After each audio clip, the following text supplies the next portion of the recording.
গেছে তো ভাই। গতকালকে ক্লাস পর্যন্ত আমরা দেখেছিলাম কিওয়ার্ডের সাজেশন কিভাবে করে আমরা পেতে পারি সেই পর্যন্ত। সো আপনাদের একটা কাজ দেওয়া ছিল কিওয়ার্ডের কিছু লিস্ট তৈরি করা, এবং আমি কিছু টিম করে দিয়েছিলাম আপনাদেরকে। সো আপনারা কি কাজটা করেছেন? জি ভাই। জি আচ্ছা, ভাইয়া। ঠিক আছে। আপনাদের টিমের পক্ষ থেকে যারা কাজটা করেছেন তারা একটু কষ্ট করে ফাইলটা, মেবি হচ্ছে আপনারা ইয়েতে দিতে পারবেন না, এখানে মনে হয় ফাইল দেওয়া যায় না গুগল মিটে। আপনারা একটু কষ্ট করে ফাইলটা গুগল, আমাদের যে সরি ফেসবুকে যে হচ্ছে আমাদের ইয়ে আছে, গ্রুপ আছে, সেই গ্রুপের মধ্যে একটু আপলোড করে দিবেন। আমাদের যে ফাইলটা আছে, আপনারা যে ফাইলটা তৈরি করেছেন সেটা গ্রুপ ওয়াইজ আপনারা একটু কষ্ট করে ফাইলটা আপনারা ফেসবুক গ্রুপে আপলোড করে দিবেন। আমাদের যে ফেসবুক গ্রুপ আছে, আমি সেখান থেকে চেক করে তারপর আপনাকে জানাই দিব। ওকে, এই হচ্ছে ব্যাপার। বিষয়টি হিসেবে বুঝতে পারছেন? পুরো গ্রুপের পক্ষ থেকে একটা এক্সেল ফাইল করে এটা আপনারা গ্রুপের মধ্যে দিয়ে দেবেন, ফেসবুক গ্রুপে, তাহলেই হবে। কালকে যেখানে গ্রুপ নেম পোস্ট করছিলেন ওইটার কমেন্ট বক্সে দিয়ে দিলেই তো হয়।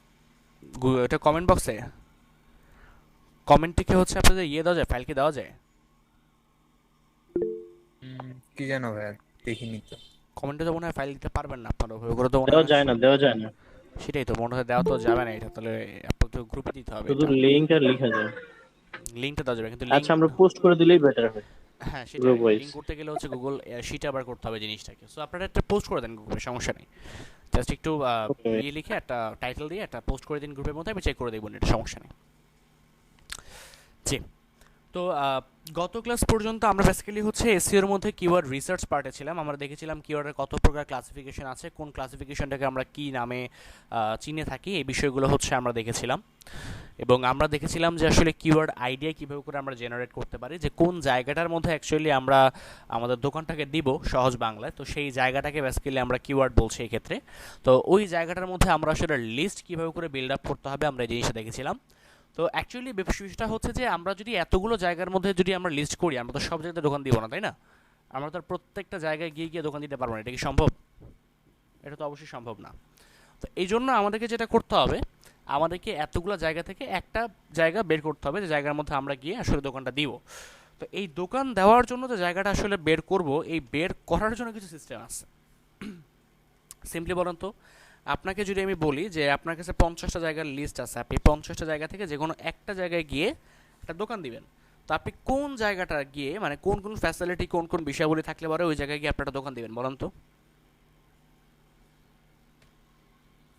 একটু বলেন, সবাই একটু শেয়ার করেন যে কোন জায়গাটার মধ্যে আসলে গিয়ে আপনারা দোকানটা দিবেন, কি কি ফ্যাসিলিটি আপনারা দেখবেন যে এইগুলো যদি এই জায়গার মধ্যে থাকে, এই বিষয়গুলো যদি আমরা পাই, তাহলে সেক্ষেত্রে এরকম একটা জায়গার মধ্যে আমরা আমাদের দোকানটা দিতে পারি।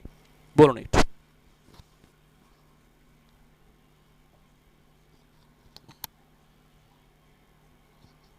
প্রথমে যেটা দেখবো যে দোকানটা সবার নজরে পড়তেছে কিনা, আচ্ছা, তারপরে? সবাই সেটা দেখতেছে কিনা। ঠিক আছে, তারপরে? এটাই দেখবেন, আর কিছু দেখবেন তারপরে না? ভোক্তা ভোক্তা চাহিদা। আচ্ছা, ঠিক আছে, আর কিছু? দেখতে পারি যে আসলে কোন শ্রেণীর বা কোন ক্যাটেগরির মানুষ ভোক্তারা আসলে সেখান দিয়ে আসে, তারা কি স্টুডেন্ট, নাকি তারা পেশাজীবী, নাকি তারা ডে লেবারার, এই ক্যাটাগরিটাও এর মধ্যে আসবে বলে ওকে, মনে ঠিক করি। আছে, তারপর আর কিছু? কেমন ধরনের পণ্য ভোক্তারা চাচ্ছে।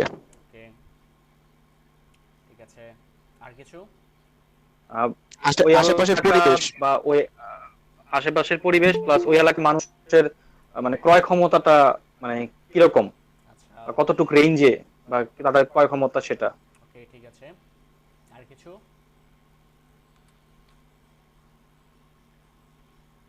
টা দেখ- জনগণের ক্রাউড, জনগণ কেমন, কত বেশি জনসংখ্যা ওই এলাকায় আছে। আচ্ছা, ঠিক আছে, আর কিছু?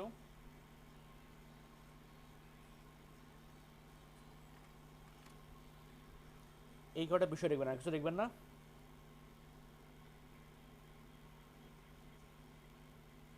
আর কিছু কি দেখবেন নাকি এই কটা বিষয় দেখে দোকান দিবেন? সেখানে প্রিভিয়াসলি আর কোনো যদি দোকান দিয়ে থাকে, আমি যে কফি শপটা বা যে প্রোডাক্টটা সেল করতে চাই, সেটার সার্ভাইভাল রেটটা কিরকম এর আগে ছিল প্রিভিয়াস সেই এলাকাতে, সেটাও দেখবো।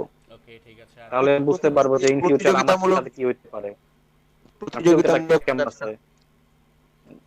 আচ্ছা, ওকে, ঠিক আছে, আর কিছু?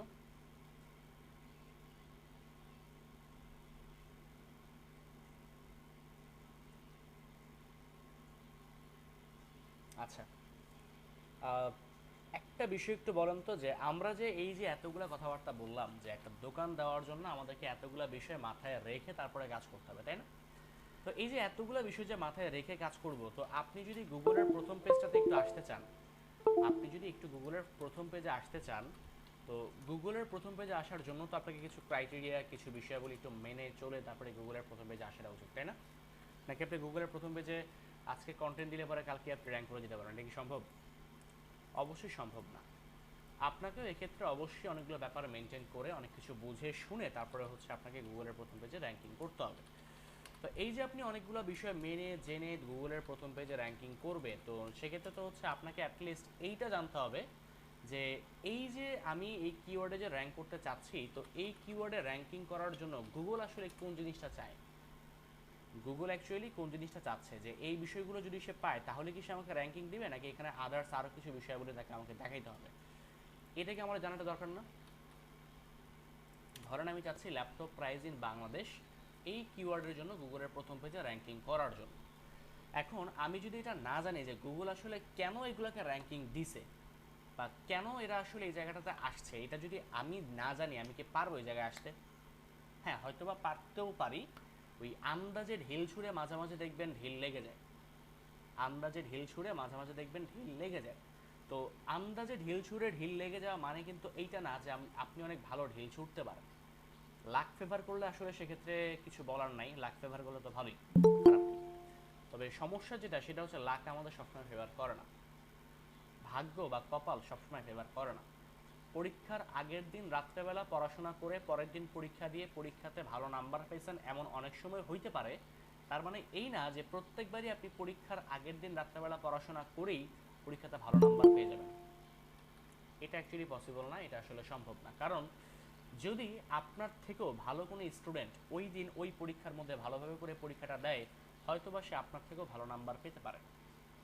তো এই জন্য আপনার উচিত পরীক্ষার আগের দিন রাত্রেবেলা পড়াশোনা করার চিন্তা ভাবনা মাথা থেকে বাদ দিয়ে পরীক্ষার আগের 3 মাস থেকে পড়াশোনা শুরু করা, প্রতিদিন একটু একটু করে, যাতে করে 3 মাস পরে আপনি একটা রেজাল্ট পেতে পারেন। তো এই জন্য আপনাকে যেটা করতে হবে, পরীক্ষার খাতার মধ্যে কিভাবে করে লিখতে হয়, পরীক্ষার খাতার মধ্যে কিভাবে করে লিখতে পারে ভালো কিছু আমরা পেতে পারি, পরীক্ষার খাতার মধ্যে কিভাবে করে লিখতে পারে হচ্ছে স্যাররা খুশি হয়, হাতের লেখা ভালো হলে পরে গিয়ে স্যাররা বেশি নাম্বার দিবে না, হাতের লেখা একটু মিডিয়াম হলে পরে বেশি নাম্বার দিবে, খাতাকে বেশি করে ভরে রাখলে পরে স্যাররা বেশি নাম্বার দিবে, নাকি খাতার মধ্যে যা চাইছে সেটা লিখতে পারে স্যাররা বেশি নাম্বার দিবে, এই বিষয়গুলো কিন্তু আমাদের জানার প্রয়োজন পড়ে, তাই না? তো এই যে বিষয়গুলো আমাদের জানাটা প্রয়োজন পড়ে। এখন ধরেন আমি খাতার মধ্যে মার্জিন টার্জিন কোনো কিছু করলাম না, আমি খাতার মধ্যে ধরেন লেখা শুরু করছি, খাতার মাঝখান থেকে লেখা শুরু করছি, আমার লেখা হচ্ছে একটা বিশাল বড় বড় পেজ, মনে করেন নিচে আমি 2-3 পেজ আমার চলে যায় একটা প্রশ্নের উত্তর লিখতে গেলেই, আমার লুজ লাগে হচ্ছে 10 থেকে 15টা। তো এতগুলা পেজ নিয়ে যদি আমি স্যারকে যদি খাতাটা জমা দেই, আপনার কাছে কি মনে হয় স্যার কি মানে খাতাটা খুব যত্ন সহকারে উনি দেখে খুশি হয়ে নাম্বার দিয়ে দিবে আপনাকে? কি মনে হয়? না, আমার খাতায় তো সৌন্দর্যতা নাই। আচ্ছা, ওকে। আবার মনে করেন আমি একদম অনেক ধীরে সুস্থে লিখে একদম ভালো করে খাতাটা সব কিছু রেডি টেডি করে মার্জিন টার্জিন করে লাল কালি, নীল কালি, সবুজ কালি, হলুদ কালি, যা কালি আছে সব দিয়ে একদম খাতা পুরো রং টং দিয়ে মেখে স্যারকে জমা দিলাম, কিন্তু আমার প্রশ্নের উত্তর একটাও সঠিক হয় নাই, স্যার আমার নাম্বার দিবে? না না, না, এই ক্ষেত্রে দিবে না। এই ক্ষেত্রেও স্যার আমাকে নাম্বার দিবে না। আবার মনে করেন যে আমি খুব ভালো লিখছি, একদম মনে করেন ফাটাফাটি লিখছি, যা চাইছে তাই দিছে, কিন্তু আমার হাতের লেখার এমন অবস্থা পুরো কাকের ঠ্যাঙার বগার ঠ্যাঙের মতো অবস্থা। তো স্যার কি যে লিখছি আর কি যে বলছি এটাই স্যার বুঝে নেই, তো ইনি নাম্বার দেবে আমাকে?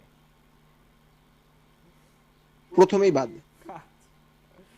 তো এই কাকের ঠ্যাং বগার ঠ্যাং মার্কে লেখা লিখলো যেমন স্যার নাম্বার দিবে না, খাতা একদম পুরো ভইরা 10-20 পৃষ্ঠা লুজ নিয়ে খাতার ওজন 1 কেজি বানায় দিলেও স্যার নাম্বার দিবে না। আবার লাল কালি, নীল কালি, সবুজ কালি, হলুদ কালি দিয়ে একদম খাতা পুরো রং বেরঙের রং চুক মেখে দিলেও স্যার নাম্বার দিবে না। যদি সবকিছু মিলিয়েই আমি কাজটা করতে পারি যে আমার খাতার সৌন্দর্যও ঠিক আছে, লুজও নিচে কিছু 2-3টা লুজও নিচে আমি লাগছে, যা চাইছে তাও আমি লিখছি, হ্যাঁ, তো এইভাবে করে যদি লিখি তাহলে মোটামুটি বলা যেতে পারে যে না, তাহলে স্যার একটা নাম্বার টাম্বার দিতে পারে, তাই না? এই ক্ষেত্রে স্যার আসলে নাম্বার টাম্বার দিতে পারে। তো বিষয়টা হচ্ছে গুগল ঠিক সেম প্রসেসেই কাজ করে।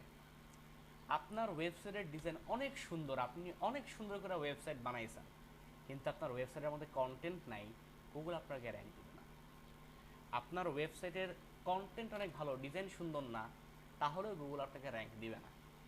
আপনার ওয়েবসাইটের কন্টেন্টও ভালো, ডিজাইনও ভালো, দুটোই ভালো, কিন্তু কন্টেন্ট আনছেন কপি কন্টেন্ট, ডুপ্লিকেট কন্টেন্ট, তাও গুগল আপনাকে র্যাঙ্ক দিবে না।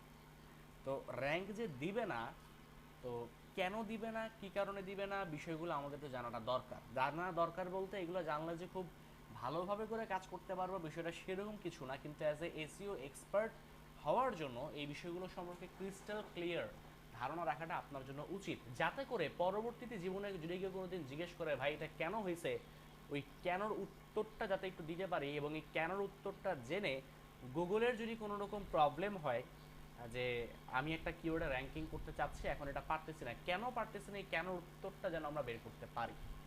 সো এই কেনর উত্তরটা নিয়ে হচ্ছে আজকে আমাদের ক্লাসের টপিক, গুগল অ্যালগোরিদম।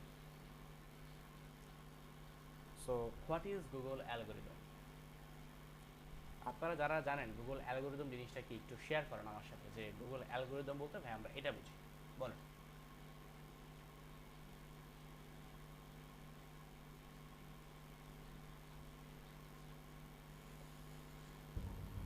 ভাই এটা সম্পর্কে কোনো আইডিয়া নেই আসলে। আচ্ছা ওকে, কারোর কোনো আইডিয়া নেই? আচ্ছা ঠিক আছে, no problem। দেখেন, আচ্ছা অ্যাটলিস্ট এইটা তো মোটামুটি আমরা সবাই জানি এবং বুঝি যে গুগল আসলে কোনো মানুষ না, ও একটা রোবট। এটা তো আই থিঙ্ক আমরা সবাই জানি এবং বুঝি এবং মানি, তাই না? গুগল কি কোনো মানুষ? ও তো কোনো মানুষ না, ও তো একটা কম্পিউটার প্রোগ্রাম, একটা কম্পিউটার রোবট, কিছু সার্ভার, কিছু কম্পিউটার দিয়ে গুগলটাকে অপারেট করা হচ্ছে। এই যে আমি সার্চ করছি, হ্যাঁ এই যে সার্চ করলাম, গুগল যে আমাকে বললো যে 0.69 সেকেন্ডসের মধ্যে সে অলমোস্ট 30 মিলিয়ন রেজাল্টস সে আমার সামনে নিয়ে আসছে, 30 মিলিয়ন রেজাল্টস অ্যানালাইসিস করে সবচেয়ে বেস্ট রেজাল্ট যেটা সেটা সে আমার সামনে নিয়ে আসছে। তো এই যে গুগল আমাকে যে কথাটা বলছে, তো এই জিনিসটা হচ্ছে আপনার কি কোনো মানুষ করতে পারবে? 0.69 সেকেন্ডসের মধ্যে 30 মিলিয়ন রেজাল্ট অ্যানালাইসিস করে ডাটা দেওয়া কি কোনো মানুষের পক্ষে আসলে পসিবল বলে মনে হয়? না, যদি সম্ভব প্রোগ্রামার হয়, সে অতি মানব, অতি সুপার মানব থাকে না কিছু, সুপারম্যানের মতো এরকম কিছু পাবলিক হয়তো হবে। বাট 0.69 সেকেন্ডসের মধ্যে 30 মিলিয়ন রেজাল্ট অ্যানালাইসিস করে সবচেয়ে বেস্ট রেজাল্ট আপনার চোখের সামনে পলকের মধ্যে নিয়ে আসাটা আসলে আমার মনে হয় কোনো মানুষের পক্ষে খুব একটা সহজ কাজ না, এটা একটা অসম্ভব ব্যাপারই বলা যেতে পারে। তো এটা গুগল করে, কেন করে, কিভাবে করে করে, এটা আসলে আমরা জানার ব্যাপার না, বাট এটা গুগল করতে পারে। কিভাবে করে করতে পারে, হয়তো বা সে এখানে কম্পিউটার প্রোগ্রাম ইউজ করে, সে অথবা এক্ষেত্রে কিছু কোডিং ব্যবহার করে, সে অথবা এক্ষেত্রে কিছু সিস্টেম ব্যবহার করে যেটার মাধ্যমে এটা আসলে হয়ে থাকে। তো আমরা বুঝলাম যে আসলে গুগল যে অ্যানালাইসিসটা করে, গুগল যে র্যাঙ্কিংটা দেয়, গুগল যে আমাদের চোখের সামনে কিছু ভালো ভালো ওয়েবসাইট নিয়ে আসে, এই ভালো ভালো ওয়েবসাইটগুলো আসলে কোনো মানুষের মানে চোখের মধ্য দিয়ে সে আসলে নিয়ে আসে না। এটা একটা মেশিন, এটা একটা কম্পিউটার প্রোগ্রাম, এটা একটা সিস্টেম, যে সিস্টেমের মাধ্যমে হচ্ছে আসলে এটা কাজ করে। তো এই বিষয়টাকে বলা হয় গুগলের অ্যালগোরিদম। লাইক ক্যালকুলেটরের মধ্যে 2 আর 2 চাপলে যে 4 হয়, এটা আমরা জানি, মানে 2 আর 2 চাপলে না, মানে 2 যোগ 2 লিখলে পরে 4 আসে। সো 2 যোগ 2 বা 2 গুণ 2 লিখলে পরে যে 4 আসে, এটা আমরা জানি। তো কি লিখলে পরে কি আসে, আমাদের এইটা জানাটা হচ্ছে আজকের ক্লাসের টপিক। কিভাবে করে আসে এটা আমরা জানবো না, গুগলের অ্যালগোরিদম কিভাবে করে বানায়, কেন এটা কি কি কারণে কাজ করলো এটা আমরা বলতে পারবো না, এটা আসলে আমরা জানি না, এটা গুগলের নিজস্ব ব্যাপার। তবে 2 আর 2 চাপলে যে 4 আসে, আমরা মোটামুটি সেটা নিয়ে আজকে একটু আলোচনা করার চেষ্টা করি। আচ্ছা, তো গুগলের যে অ্যালগোরিদমগুলো আছে তারাও আসলে অনেক বিচার বিশ্লেষণ, অ্যানালাইসিস, রিসার্চ করে তারপরে হচ্ছে তারা আসলে সিদ্ধান্ত নেয় যে আসলে কোন ওয়েবসাইটটাকে আমরা গুগলের প্রথম পেজের প্রথম পজিশনে দেখাবো, আর কোন ওয়েবসাইটটাকে আমরা চতুর্থ পেজের পঞ্চম পজিশনে দেখাবো, আর কোন ওয়েবসাইটটাকে আমরা ষষ্ঠ পেজের সপ্তম পজিশনে দেখাবো। এরকম প্রত্যেকটা পজিশন গুগল আসলে রিয়েলাইজ করে, অ্যানালাইসিস করে দেন, তারপরে সেটাকে নিয়ে থাকে। লাইক ধরেন এখানে আমি দেখতে পাচ্ছি যে ল্যাপটপ প্রাইস ইন বাংলাদেশ, এই কিওয়ার্ডটার জন্য স্মার্ট বিজি 2 নম্বরে র্যাঙ্ক করলেও স্টারটেক র্যাঙ্ক করেছে 1 নম্বরে। কেন স্মার্ট বিজি 2 নম্বরে র্যাঙ্ক করলো আর কেন স্টারটেক 1 নম্বরে র্যাঙ্ক করলো, এটা তো তার রিজন আছে, তাই না? নাকি এমনি এমনি র্যাঙ্ক করে গেছে স্টারটেক 1 নম্বর আর স্মার্ট বিজি 2 নম্বরে, এমনি এমনি র্যাঙ্ক করছে? অবশ্যই র্যাঙ্ক করেন এমনি এমনি, এখানে কোনো না কোনো ব্যাপার অবশ্যই কাজ করছে। তো যেই সমস্ত ব্যাপারগুলোর কারণে আসলে গুগল এই বিভিন্ন ওয়েবসাইটকে র্যাঙ্কিং দেয় তার প্রথম পেজে, এই বিষয়টাকে বলা হয় হচ্ছে আপনার র্যাঙ্কিং ফ্যাক্টর, গুগলের র্যাঙ্কিং ফ্যাক্টর, যে সমস্ত বিষয়গুলো আসলে মাথায় রেখে বা যে সমস্ত বিষয়গুলোকে অ্যানালাইসিস করে রিসার্চ করে গুগল আসলে বিভিন্ন ওয়েবসাইটগুলোকে র্যাঙ্ক দেয়, এই বিষয়টাকে বলা হয় গুগলের র্যাঙ্কিং ফ্যাক্টর। কোন কোন র্যাঙ্কিং ফ্যাক্টর দিয়ে অ্যাকচুয়ালি গুগল কাজ করে এটা আসলে গুগল ওভাবে করে আমাদেরকে জানায় না, তবে সে বলে যে আমার 200টা র্যাঙ্কিং ফ্যাক্টর আছে। এটা গুগল আমাদেরকে জানিয়েছে যে সে বলেছে যে আমি একটা ওয়েবসাইটকে 200টা দিক থেকে অ্যানালাইসিস করি, আমি একটা ওয়েবসাইটকে একটা পেজকে 200টা দিক থেকে অ্যানালাইসিস করে রিসার্চ করে ঘাটাঘাটি করে বিচার বিশ্লেষণ করে তারপরে আমি সিদ্ধান্ত নেই যে এটাকে আমি র্যাঙ্ক দিব কিনা। যদিও বা র্যাঙ্ক দেই, সেটা কততম পেজের কত নাম্বার পজিশন হবে সেটা আমি বিশ্লেষণ করে রিসার্চ করে তারপর ডাটা। যেই ওয়েবসাইট 200টা দিক থেকে পারফেক্ট বা অ্যাটলিস্ট অ্যাভারেজ বা অন্যদের থেকে ভালো, সে তত র্যাঙ্কিংয়ের দিক থেকে এগিয়ে থাকে। এখন প্রশ্ন হচ্ছে যে এই 200টা র্যাঙ্কিং ফ্যাক্টর কি কি, এটা যদি জানা থাকে তাহলে তো আমরা র্যাঙ্কিং করে ফেলতে পারবো, তাই না? এটা আসলে হয় না, এটা আসলে সম্ভব না ওভাবে করে। বিষয়টা হচ্ছে যে আসলে এটা ওভাবে করে আসলে হয় না, কারণ হচ্ছে কি গুগল আসলে এটা বলে না আমাদের। তবে বিভিন্ন এক্সপার্টরা বিভিন্ন ধরনের মানে যারা ইন্ডাস্ট্রি লেভেল এক্সপার্ট, তারা হচ্ছে আসলে অনেক রিসার্চ করে, তারা অনেক এক্সপেরিমেন্ট করে জানিয়েছে যে আসলে কিছু ব্যাপার কাজ করে, কিছু বিষয় আসলে আছে যেগুলো হচ্ছে আমাদের র্যাঙ্কিং ফ্যাক্টর হিসেবে এক্ষেত্রে ইউজ করা হয়ে থাকে। তো এই বিষয়গুলো আমরা জানবো যে র্যাঙ্কিং ফ্যাক্টরগুলো কি কি আসলে কাজ করে, এগুলো আমাদের আছে কোর্স মডিউলের মধ্যে। এখন কথা হচ্ছে র্যাঙ্কিং ফ্যাক্টরগুলো যে গুগল আসলে ব্যবহার করে, তো এইগুলা ব্যবহার করার জন্য গুগল কোন কোন সিস্টেম বা কোন কোন প্রোগ্রামিং ল্যাঙ্গুয়েজ বা কীভাবে করে আসলে কাজটা করে, এই 2 আর 2 চাপলে যে 4 হয়, এটা আসলে হচ্ছে কে দেখে বা কোন কোন বিষয়গুলো আসলে এটা অ্যানালাইসিস করে। খাতা যদি বেশি রংচং করে ভরায় দিয়ে স্যারের কাছে দিই, তাহলে যেমন স্যার নাম্বার দিবে না, তো স্যারের কোন ব্রেনের কোন পার্টসটা এটা নিয়ন্ত্রণ করে, যেটা স্টুডেন্ট খাতার মধ্যে বেশি রংচং মাখলেই খাতাটা ভালো না, এটা এই জিনিসটা ব্রেনের কোন পার্টস স্যারের নিয়ন্ত্রণ করে, এটা যদি একটু জানা থাকে ভালো হয় না জিনিসটা? অবশ্যই ভালো হয়। আবার খাতা বেশি লিখলেও যে স্যার নাম্বার দিবে না বেশি, এটা আসলে কোন পার্টস নিয়ন্ত্রণ করে, এটাও যদি একটু জানা থাকতো আরেকটু ভালো হতো। তো এই জিনিসটা আসলে জানার জন্য কিছু সিস্টেম আছে, এটার গুগলের কিছু অ্যালগোরিদম আছে যারা এই বিষয়টা আসলে নিয়ন্ত্রণ করে। গুগলের একটা না, আসলে অনেকগুলো অ্যালগোরিদম আছে।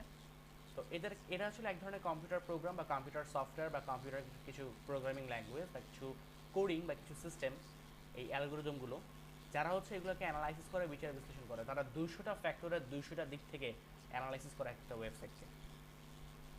এবং ধারণা করা হয় যে প্রত্যেকটা দিন গুগলে 5 থেকে 6টা বা তারও বেশি অ্যালগোরিদম রিলিজ হচ্ছে। গুগল প্রতিদিন তার অ্যালগোরিদমগুলোকে আপডেট করছে, গুগল প্রতিদিন তার সিস্টেমগুলোকে ডে বাই ডে আপডেট করছে, এবং এর কারণে হচ্ছে সে আরও অনেক অ্যাকুরেট নির্ভেজাল রেজাল্ট এবং নিখুঁত ডাটা সে আমাদেরকে দিতে পারছে। তো এইটা হচ্ছে আজকে আমাদের মূল আলোচ্য বিষয়। এটাকে আপনারা একটা আর্টিফিশিয়াল ইন্টেলিজেন্স বলি আমরা অনেক সময়। আমরা গুগলের যে অ্যালগোরিদমটা নিয়ে আজকে কথাবার্তা বলবো, এই বিষয়টাকে অনেক সময় আমরা আর্টিফিশিয়াল ইন্টেলিজেন্সও বলে থাকি, এআই সিস্টেমে বলে থাকি। এটাকে অনেকে গুগলের এআই সিস্টেম বা আর্টিফিশিয়াল ইন্টেলিজেন্সও বলে থাকে।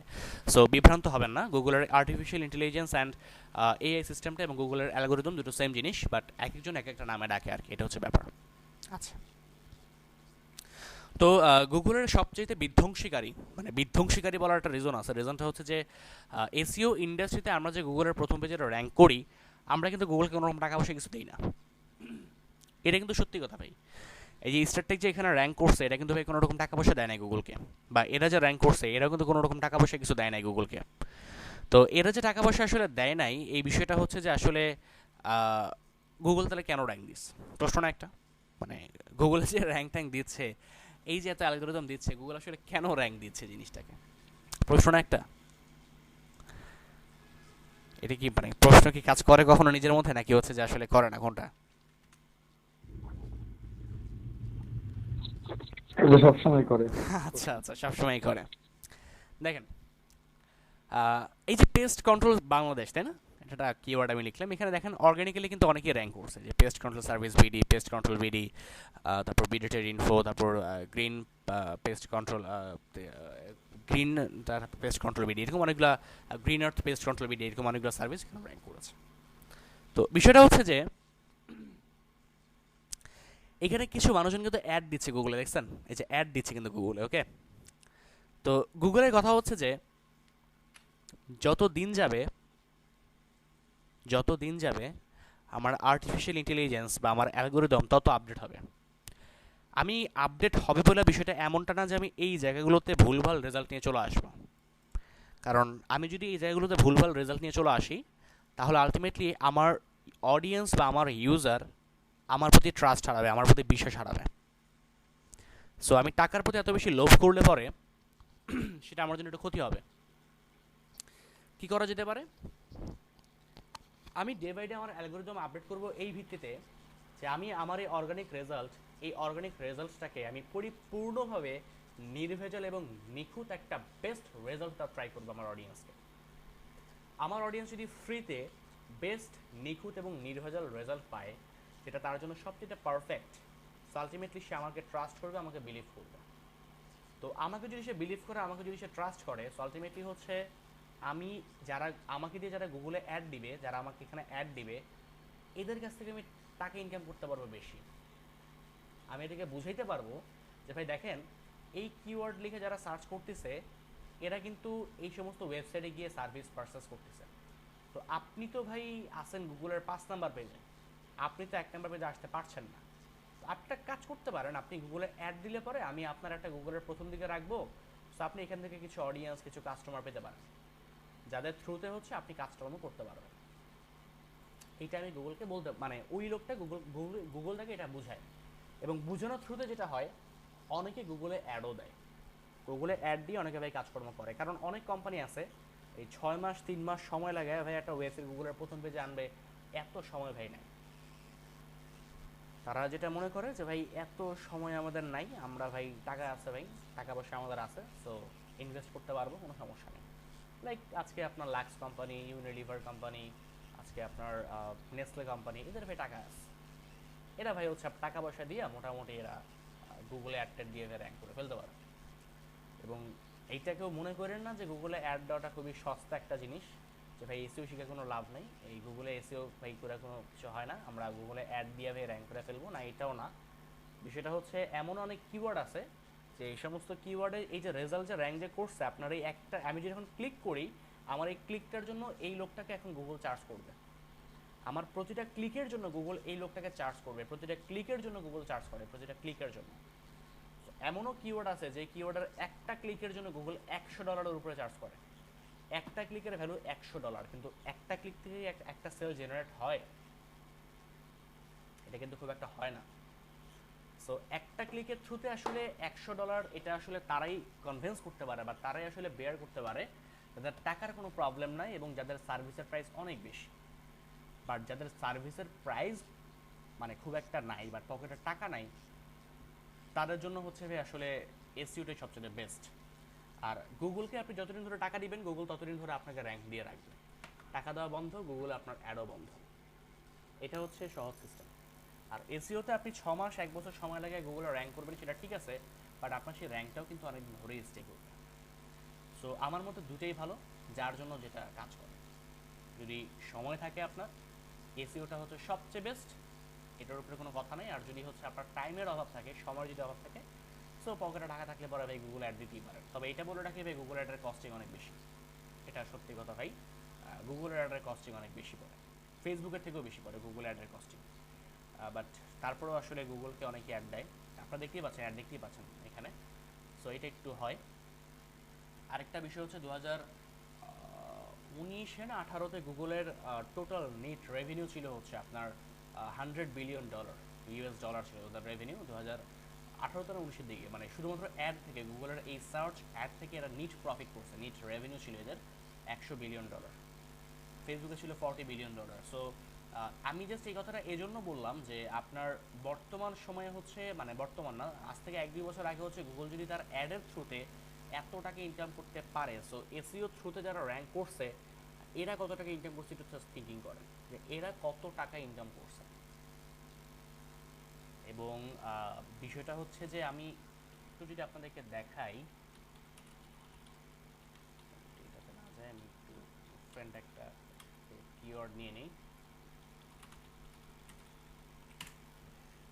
এসইওর বর্তমানে মার্কেট ভ্যালু হচ্ছে আপনার $80 বিলিয়ন, বর্তমান মার্কেট ভ্যালু এসইও। এই যে 2020 সালে যেটা চলছে, কোভিড-19 জন্য অবশ্যই একটু কমছে, বাট এটা খুব র্যাপিডলি গ্রোথ করছে। 2016 সাল থেকে শুরু করে 2020 পর্যন্ত অলমোস্ট 5 বছরের মধ্যে $15 বিলিয়ন এটা ইনক্রিজ করছে ইউএস ডলারে, এবং বর্তমানে সেটা $80 বিলিয়ন পর্যন্ত আসলে স্ট্যাটিস্টিক দেখাচ্ছে। সো আই থিঙ্ক সো আপনারা বুঝতে পারছেন যে আসলে এসইওর ভ্যালুটা আসলে কত। সো শিখতে পারলে পরে আসলে লাভ আছে। বাট এবার আমার তো মূল আলোচনা সেদিকে ছিল না। সো বিষয়টা হচ্ছে যে গুগলের এই অ্যাডের থ্রুতে এখন অনেকে প্রশ্ন করতে পারেন, তাহলে ভাই যে গুগল যে অ্যাডগুলো যে দিচ্ছে, তো সেক্ষেত্রে গুগল তো একটা কাজ করতে পারে, আমি এত কষ্ট করে এসইওটা শিখলাম, আবার সেক্ষেত্রে গুগল তো এটা করতে পারে যে সে আসলে তার প্রথম পেজে কোনো রকম এরকম ফ্রি বা অর্গানিক রেজাল্টই রাখলো না, সে সবগুলোতে আসলে তার অ্যাড বসায় দিল না। এটা আসলে গুগল করতে পারবে না, এটা করাটা আসলে সম্ভব না। তার রিজন হচ্ছে এটা করলে পরে সে তার গুগলের ওয়েবের রুলস ভায়োলেট করবে, গুগল তার ওয়েবের রুলস ভায়োলেট করবে, এবং এটা আসলে হবে না। কারণ ইন্টারন্যাশনাল ট্রাইব্যুনাল থেকে বলে দেওয়াই আছে যে প্রত্যেকটা সার্চ ইঞ্জিনের অর্গানিক রেজাল্ট দেখাইতে হবে। যদি কোনো সার্চ ইঞ্জিন শুধুমাত্র হচ্ছে অর্গানিক রেজাল্ট না রাখে, তাহলে তাকে বিজনেস করতে দেওয়া যাবে না, এবং গুগল কখনোই ওয়েবের রুলস ভায়োলেট করে কাজ করতে পারবে না। এবং এটাও বলে দেওয়া আছে আপনার অ্যাডের থেকে অর্গানিক রেজাল্ট বেশি থাকতে হবে, অ্যাডের থেকে অর্গানিক রেজাল্ট বেশি থাকতে হবে, এটা হবে। এবং শুধু মানে অর্গানিক রেজাল্ট বলতে শুধু এগুলো না, আরও যেমন এইগুলো, এই যে এগুলো কিন্তু অর্গানিক রেজাল্ট, সো এগুলো থাকতে হবে। এর থেকে বেশি হতে হবে ফ্রি রেজাল্ট। যদি কোনো সার্চ ইঞ্জিন এই রুলসগুলো যদি না মানে, আর অনেকগুলো রুলস আছে, এগুলো যদি সে না মানে, তাহলে সে আসলে মানে কাজ করতে পারবে না, তাকে বন্ধ করে দেওয়া হবে কোম্পানি। এটা ওয়েবের রুলস আছে, সো এটা করতে হবে। সো আলটিমেটলি এসইওটা শিখতে পারলে পরে এদিক থেকে আপনি অনেক বেনিফিটেড হতে পারবেন আশা করছি। ওকে, এখন কথা হচ্ছে গুগল আসলে র্যাঙ্কগুলো যে দেয়, এটা আসলে কিসের ভিত্তিতে, কিভাবে করে, কোন ওয়েতে, কিসের থ্রুতে এরা আসলে র্যাঙ্কগুলো দেয়, সেটা আমাদের জানাটা দরকার। এসইও ইন্ডাস্ট্রি যখন চলছিল, এটা যদি একটু বলি যে গুগলের কয়েকটা অ্যালগোরিদমের মধ্যে আসলে কয়েকটা অ্যালগোরিদম আছে, লাইক হচ্ছে গুগল পান্ডা আছে, গুগল পেঙ্গুইন আছে, গুগল পেইবে আছে। তো এর কাজ হচ্ছে এগুলো হচ্ছে অ্যালগোরিদমের নাম, এগুলো হচ্ছে অ্যালগোরিদমের নাম বা বিভিন্ন সিস্টেমের নাম, যারা হচ্ছে বিভিন্ন বিষয় নিয়ে কাজ করে। তো এই তিনটা অ্যালগোরিদম সবচেয়ে বেশি আসলে বিধ্বংসীকর অ্যাটাক চালাইছিল এসইও ইন্ডাস্ট্রিতে, এই গুগল পান্ডা, গুগল পেঙ্গুইন এবং গুগল পেইবে। এবং এরা বেসিক্যালি কাজ করতো স্প্যাম প্রোটেকশনের জন্য, এরা স্প্যাম কন্টেন্টের বিরুদ্ধে কাজ করতো, স্প্যাম কন্টেন্টের বিরুদ্ধে এরা কাজ করতো, ঠিক আছে? তো এইগুলো নিয়ে তারা কাজ করে। এছাড়া আরেকটা অ্যালগোরিদম আছে গুগলের, গুগল মোবাইল ফ্রেন্ডলি। তো গুগল মোবাইল ফ্রেন্ডলি হচ্ছে গুগলের মোবাইল ফ্রেন্ডলিনেসটা চেক করে, যে একটা ওয়েবসাইট মোবাইল ফ্রেন্ডলি কিনা, এটা সে চেক করে, মোবাইল ফ্রেন্ডলি অ্যালগোরিদমটা।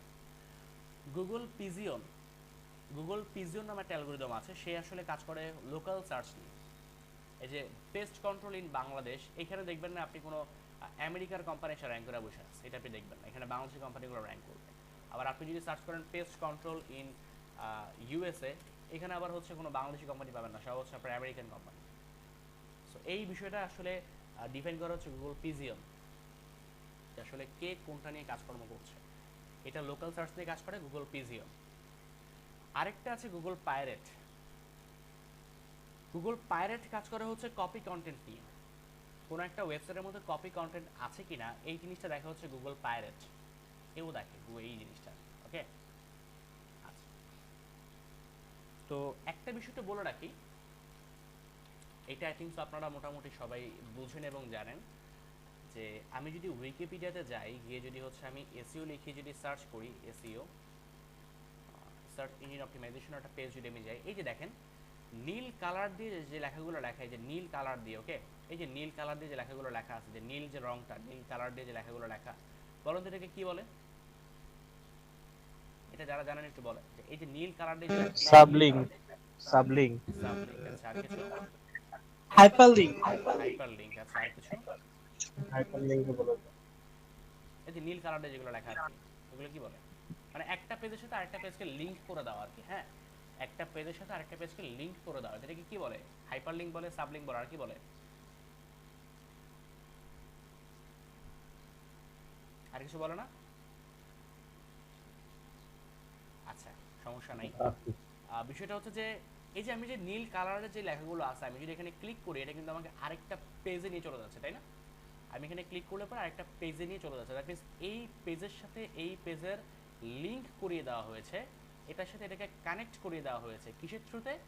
লিঙ্কের থ্রুতে। সো এটাকে আসলে হাইপার লিঙ্ক বলে, সাব লিঙ্ক বলে অনেকে, বাট এসইওর ভাষায় এটাকে বলা হয় ব্যাক লিঙ্ক। একটু মনে রাখবেন, এসইওর ভাষায় এটাকে বলা হয় ব্যাক লিঙ্ক। এটাকে হাইপার লিঙ্কও বলে, এটাও বলে, সমস্যা নেই, বাট এসইওর ভাষায় এটাকে বলা হয় ব্যাক লিঙ্ক। একটা পেজের সাথে আরেকটা পেজ যে কানেক্টেড বা লিঙ্ক করা হয়, যে ক্লিক করলে চলে যাচ্ছে, এই যে ক্লিক করলাম চলে যাচ্ছে আরেকটা পেজে, ক্লিক করলাম আরেকটা পেজে নিয়ে চলে যাচ্ছে, এই যে ক্লিক করলাম আরেকটা পেজে নিয়ে চলে যাচ্ছে, এই যে ক্লিক করলে চলে যাচ্ছে, এই বিষয়টাকে বলা হয় হচ্ছে আপনার ব্যাক লিঙ্ক এসইওর ভাষায়। তো ব্যাক লিঙ্ক নিয়ে আমাদের আরও ডিটেলসে কথাবার্তা আছে, বাট এটা একটু জেনে রাখেন আর কি, ওকে? আচ্ছা, তো 2010 সালের আগে, 2010 সালের আগে যদি কোনো মানুষকে বলা হইতো যে আসলে এসইও নিয়ে কাজকর্ম করতেছে আর কি, তাকে যদি বলা হইতো, তখনকার সময় ওডেক্স ছিল, ইলিয়ান্স ছিল, তো যারা তখন কাজ করতো আর কি, তাকে যদি বলা হইতো ভাই আপনি কিসের কাজ করেন, আপনি কিসের কাজ করেন, একদম সহজ কথায় বলতো ভাই আমি ব্যাকলিঙ্কের কাজ করি, আমি ভাই ব্যাকলিঙ্কের কাজ করি। এসইও টেসইও ভাই কেউ বলতো না, ভাই সব এক কথা ভাই ব্যাকলিঙ্কের কাজ করি। কারণ 2010 সালের আগে গুগল আসলে এই ব্যাকলিঙ্কের উপর ডিপেন্ড করেই ওয়েবসাইটগুলোকে র্যাঙ্কিং দিত। যার যত বেশি ব্যাকলিঙ্ক সে তত ভালো র্যাঙ্কিং পাবে, এটাই ছিল গুগলের রুলস, এটাই ছিল গুগলের কথা। তো বিষয়টা হচ্ছে যে এই জন্য মানুষজনকে যদি জিজ্ঞেস করা হয়তো ভাই কিসের কাজ করেন, ভাই ব্যাকলিঙ্কের কাজ করি, একদম সহজ কথা বলে দিতে, ভাই ব্যাকলিঙ্কের কাজ করি। 2010 সালের লাস্টের দিকে গুগল একটা কথা চালু করে ইন্ডাস্ট্রিতে যে আমরা একটা অ্যালগোরিদম রিলিজ করতেছি যেটার নাম হচ্ছে গুগল পান্ডা, এবং গুগল পান্ডা অ্যালগোরিদমটার কাজ হচ্ছে সে অন পেজ নিয়ে কাজ করবে, সে অন পেজ নিয়ে কাজ করবে। অন পেজ নিয়ে আপনাদের ডিটেলসে কথাবার্তা আমরা বলবো, এই পার্টের মধ্যে আমরা শিখবো বিষয়টা, অন পেজের কথাবার্তা আমরা এখানে জানবো। সো সে বলে যে আমরা অন পেজটাকে বেশি ভ্যালু দিচ্ছি আমাদের গুগল পান্ডা অ্যালগোরিদমটার মধ্যে। তো মানুষজন খুব একটা পাত্তা টাত্তা দেয় না, তারা আসলে মনে করে যে গুগল পান্ডা আসলে তেমন কিছু করবে না। তো আলটিমেটলি আসলে কেউ খুব একটা বিষয়টা গায়ে মাখে না, যারা মাখে এরা আসলে ওই বলা যায় না যে যখন সুনামি উঠে আর কি সাগরে, তো তীরে এসে যখন মানে ঢেউটা যখন ভাঙে তখন বোঝা যায় যে আসলে কতটা জোর ছিল ঢেউটার মধ্যে, এটা আসলে তখন গিয়ে বোঝা যায়, বাট তার আগ পর্যন্ত এটা হয়ে করে আসলে বোঝা যায় না। সো ওই তীরে দাঁড়ায় তো ভাই ঢেউ দেখতে খুব ভালোই লাগে। সো গুগল যখন বলা শুরু করে যে আমরা গুগল পান্ডা একটা অ্যালগোরিদম নিয়ে আসবো, তখন আসলে পাবলিক এটাকে ভ্যালু ট্যালু ভাই দেয় না, তারা মনে করে ওই ঢেউ টেউ আসবে সমস্যা নাই, আমরা সাগরের সমুদ্র স্নানের দৃশ্য দেখব, উপভোগ করব, তারা এটা মনে করে। তো গুগল যখন আলটিমেটলি 2010 সালের লাস্টের দিকে গুগল পান্ডা এই অ্যালগোরিদমটা রিলিজ করে দেয়, রিলিজ করার পরে মানে বলা যায় গুগলের সার্চ ইঞ্জিন রেজাল্ট যে পেজটা, এই যে পেজটা এটাকে বলা হয় সার্চ, এই যে পেজটা, এই পেজটাকে বলা হয় সার্চ ইঞ্জিন রেজাল্ট পেজ। এই সার্পের বিশাল বড় একটা চেঞ্জ চলে আসে, অনেক বড় একটা চেঞ্জ চলে আসে, এই সার্পের অনেকগুলো মানে সাইট চলে যায়, র্যাঙ্ক থেকে চলে যায়। এবং শুধু যে র্যাঙ্ক থেকে চলে যায় ব্যাপারটা সেরকমটা না, অনেক বড় বড় ওয়েবসাইট, অনেক কোম্পানির অনেক বড় বড় ওয়েবসাইট র্যাঙ্ক হারায়। যারা গুগলের প্রথম পেজে র্যাঙ্ক করেছিল তারা র্যাঙ্ক হারিয়ে ফেলে, এবং এটা বিশাল বড় পরিমাণে এফেক্ট ফেলে এসইও ইন্ডাস্ট্রিতে। অনেকে বলা শুরু করে এসইও ইজ ডেড, এসইও আর নাই, এসইও শেষ, এসইও করে কিছু হবে না, এগুলা বাদ, অনেকেই বলা শুরু করে। তো বিষয়টা হচ্ছে যে হ্যাঁ অনেকেই বলে, অনেকেই বিষয়গুলো তখন বলা শুরু করে যে এসইও ইজ ডেড, এসইও আর নাই, অনেকেই বলা বলি শুরু করে। বিষয়টা হচ্ছে যে এসইও আসলে ডেড হয়ে যায়নি, এসইওর কাজের মডিউলটা একটু চেঞ্জ হয়। তবে সবাই এই ধাক্কাটার সাথে আসলে ম্যাচ করতে পারে নাই, অনেকে ইন্ডাস্ট্রি ছেড়ে চলে যায়, এবং অনেক বড় বড় লিজেন্ড জায়ান্ট যারা ছিল, অনেক বড় বড় এক্সপার্ট, তারা ইন্ডাস্ট্রি থেকে চলে যায়। এটা হয় 2010 সালের দিকে, লাস্টের দিকে আর কি। হ্যাঁ, তো তখন আসলে মানুষজন চিন্তা করে যে ঠিক আছে সমস্যা নাই, যারা আসলে ছিল আর কি তারা চিন্তা করে যে ঠিক আছে সমস্যা নাই, আমরা একটা কাজ করি, অন পেজটাকে সাজাই, আমরা সুন্দর মতো করে অন পেজটাকে সাজাই, অন পেজটাকে সাজালে পরে দেখা যাবে যে আবার হয়তো বা র্যাঙ্ক ব্যাক পেতে পারি। তো তারা হচ্ছে তখন আবার ওই অন পেজটাকে সাজানো শুরু করে, অন পেজটা আবার প্রপারলি অপটিমাইজেশন করা শুরু করে। তো অন পেজটাকে যখন তারা প্রপার ওয়েতে অপটিমাইজেশন করা শুরু করে, তারপরে গুগল দেখা যায়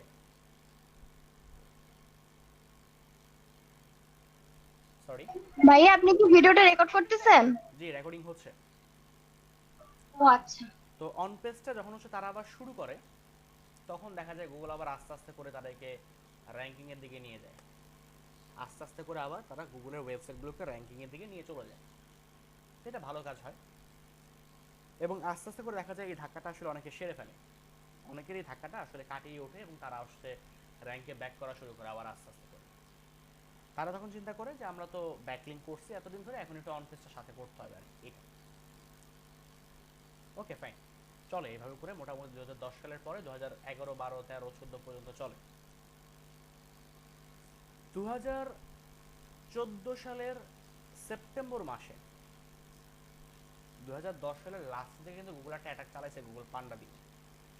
2014 সালের সেপ্টেম্বর মাসে গুগল আরেকটা অ্যানাউন্সমেন্ট দেয় যে আমরা গুগল পান্ডা নামের অ্যালগোরিদমটার 28তম ভার্সন, তার মানে এতদিন পর্যন্ত তারা এটাকে আরো ডেভেলপ করছে, আরো আপডেট করছে, এরকম 28টা ভার্সন সে ডেভেলপ করছে।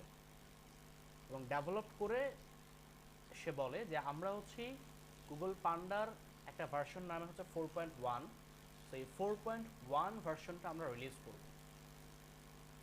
তো সে বলে যে আমরা রিলিজ করব। পাবলিক একটু ভয় পায়, খুব একটা না, একটু ভয় পায়, কারণ একটা কথা আছে বাংলায় যে ঘরপোড়া গরু সিঁদুরে মেঘ দেখলেই মানে ডরায়, একটা কথা আছে, ঘরপোড়া গরু সিঁদুরে মেঘ দেখলেই ডরায়, কথা আছে। তো এটা হয় আর কি, অনেকের মধ্যে একটু ভয় কাজ করে যে আসলে কি না কি হয়ে যাবে। আলটিমেটলি গুগল যখন তার এই অ্যালগরিদমটা যখন রিলিজ করে 2014 সালের সেপ্টেম্বর মাসে, তখন মানে অনেক বড় বড় ওয়েবসাইট যারা ছিল র্যাঙ্কে, যাদের অন পেজও ভালো ছিল, ব্যাকলিঙ্কও ভালো ছিল, তারা র্যাঙ্ক থেকে সরে চলে যায়। গুগলের পুরো সার্ফ আবার ওলট পালট হয়ে যায়, পুরো সার্ফ আবার চেঞ্জ হয়ে যায়। কেন চেঞ্জ হয়ে যায়? গুগল পান্ডার 4.1 ভার্সনে গুগলের কথা ছিল যে সমস্ত ওয়েবসাইটের মধ্যে থিন কন্টেন্ট বা পুয়ার কন্টেন্ট আছে, ওই সমস্ত ওয়েবসাইটগুলোকে আমরা র্যাঙ্ক থেকে সরিয়ে দিব। লাইক একটা ওয়েবসাইটের অন পেজ ভালো, ব্যাকলিঙ্ক ভালো আছে, গুগল তারা র্যাঙ্ক দিয়ে রাখছে, বাট ওয়েবসাইটের মধ্যে কন্টেন্ট আছে 100 ওয়ার্ডের। গুগলের হচ্ছে সব কিছুই ঠিক আছে, অন পেজ ব্যাকলিঙ্ক সব ওকে আছে, বাট সে তেমন কিছু দেয় নাই, একটা ছবি টবি দেয় বসে রাখছে, কোনো টেক্সট নাই, কোনো কিছু বুঝায় নাই, সে গুগল র্যাঙ্ক দিয়ে রাখছে। তো এই বিষয়গুলো গুগল পরবর্তীতে রিয়েলাইজ করে যে এই কন্টেন্টগুলো আমার ইউজারের জন্য আসলে বেটার না, এই 100 ওয়ার্ড 200 ওয়ার্ডের মধ্যে আসলে ইউজার ভালো কোনো তথ্য বা ডাটা আসলে কালেকশন করতে পারে না। সো আলটিমেটলি এগুলোকে র্যাঙ্কে রাখে আসলে আমার খুব একটা লাভ নাই, আমার ইউজার আসলে এখান থেকে ক্ষতির সম্মুখীন হচ্ছে। সো সে এদেরকে র্যাঙ্ক থেকে সরিয়ে দেয়। তো র্যাঙ্ক থেকে সরিয়ে দেওয়ার পরে অনেক ওয়েবসাইট তাদের ওয়েবসাইটের কন্টেন্ট যেগুলো ছিল আর কি, তারা তখন বুঝতে পারে যে আমাদের ওয়েবসাইটে থিন কন্টেন্ট এবং পুয়ার কন্টেন্ট ছিল, মানে কন্টেন্ট খুব একটা কোয়ালিটিফুল ছিল না। খেয়াল করে দেখবেন অনেক সময় ওই অনেক ব্লগের মধ্যে লেখে যে আসসালামু আলাইকুম, আপনারা সবাই কেমন আছেন, অনেকদিন পর আজকে আপনাদের সাথে দেখা সাক্ষাৎ হচ্ছে, আজকে আমার ভার্সিটির পরীক্ষা ছিল, এই জন্য তাহলে কোনো ব্লগ কন্টেন্ট লিখতে পারে নাই, আবার 3 মাস পর আপনার সাথে ফেরত আসছি, বহুত কিছু তারা বলে। লাস্টের দিকে আবার বলে যে কন্টেন্টটি ভালো লাগলে পর আপনারা শেয়ার করতে পারেন, কেমন লাগলো সেটি কমেন্ট করে আমাদেরকে জানাবেন, অনেক কিছু বলে। এইগুলো গুগল বুঝে। তো গুগল চায় না যে আপনি হচ্ছে এই ধরনের কন্টেন্ট দেন, গুগল চায় আপনি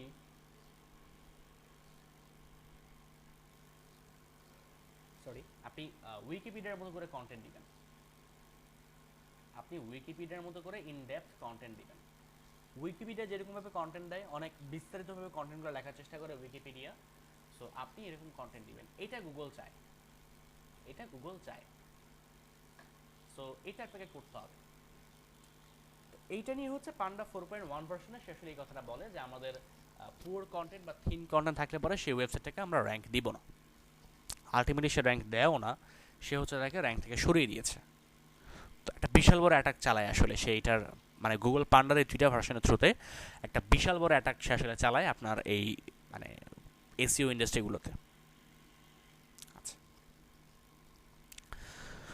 2012 সালের এপ্রিল মাসে গুগল একটা অ্যালগোরিদম রিলিজ করার কথা বলে, যার নাম হচ্ছে গুগল পেঙ্গুইন। নামগুলো একটা সুন্দর নাম, গুগল নামগুলো অনেক সুন্দর সুন্দর নাম দেয়, বাট কাজগুলো হচ্ছে খুব মারাত্মক টাইপের হয় এদের। ওই মারাত্মক বলতে খুবই বিধ্বংসী টাইপের বিষয়, তো এটা আসলে করে। সো গুগল পেঙ্গুইন 2012 সালের এপ্রিল মাসে গুগল রিলিজ করে, এবং গুগল পেঙ্গুইন রিলিজ করার পরে গুগল যেটা বলে যে যে সমস্ত ওয়েবসাইটের মধ্যে আসলে স্প্যামিং ব্যাকলিংকস আছে। স্প্যামিং ব্যাকলিংকস বলতে বিষয়টা কীরকম?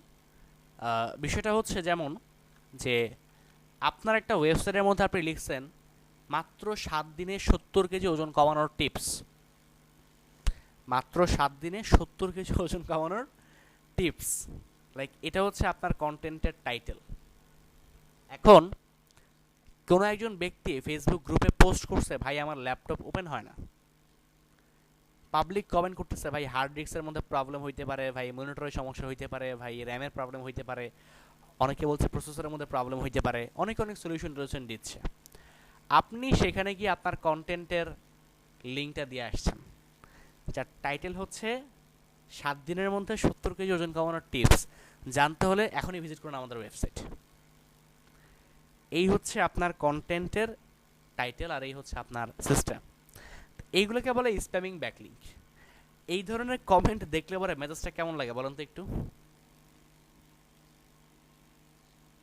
খারাপ হয়ে যাচ্ছে, হাহারি এক দিয়ে চলে আসে। আচ্ছা, মাঝখানে বেড়েছিল আবার এটা বিকাশের কি যেন একটা বেড়েছিল যে বিকাশ অ্যাপে এই বাংলাদেশ ব্যাংকের মাধ্যমে যে সরকার করোনার সময় মানুষজনকে টাকা দিচ্ছে, আসলে এটা অনেকে জানেই না, এরকম একটা ইয়ে বেরিয়েছিল।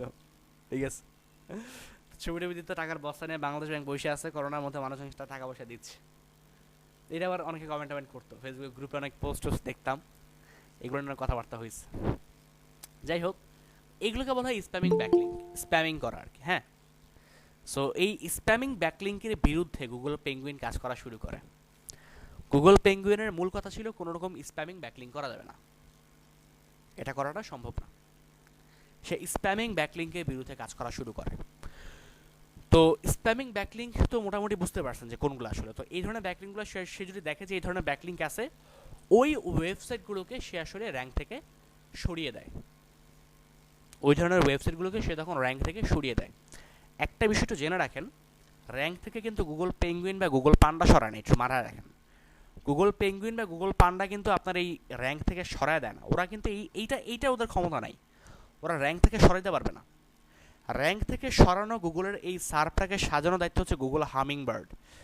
গুগলের হামিং বার্ড এই মানে অ্যালগোরিদমটার, ঠিক আছে, গুগলের এই যে সার্চ ইঞ্জিনের যে অ্যালগোরিদমটা, মানে এটা যে কাজ করে, এটার নাম হচ্ছে গুগল হামিং বার্ড। এই যে র্যাঙ্কটা যে সাজায়, যে এই পেজটা যে সাজায় যে কে 8 নম্বরে থাকবে, কে 7 নম্বরে থাকবে, এটা আসলে নিয়ন্ত্রণ করা হচ্ছে হামিং বার্ড, ও হচ্ছে এটাকে নিয়ন্ত্রণ করে। সো বিষয়টা হচ্ছে যে এই হামিং বার্ডের কাছে আসলে গুগল পেঙ্গুইন, গুগল পান্ডা সহ অন্যান্য যে সমস্ত অ্যালগোরিদমগুলো আছে সবাই রিপোর্ট পাঠায়, সবাই ডাটা অ্যানালাইসিস করে সব কিছু করে রিসার্চ করে সবাই রিপোর্ট পাঠায় এদের কাছে, গুগল হামিং বার্ডের কাছে এটা রিপোর্ট পাঠায়। রিপোর্ট পাঠানোর পরে গুগল হামিং বার্ড পুরো রিপোর্টটাকে অ্যানালাইসিস করে এবং বিচার বিশ্লেষণ করে।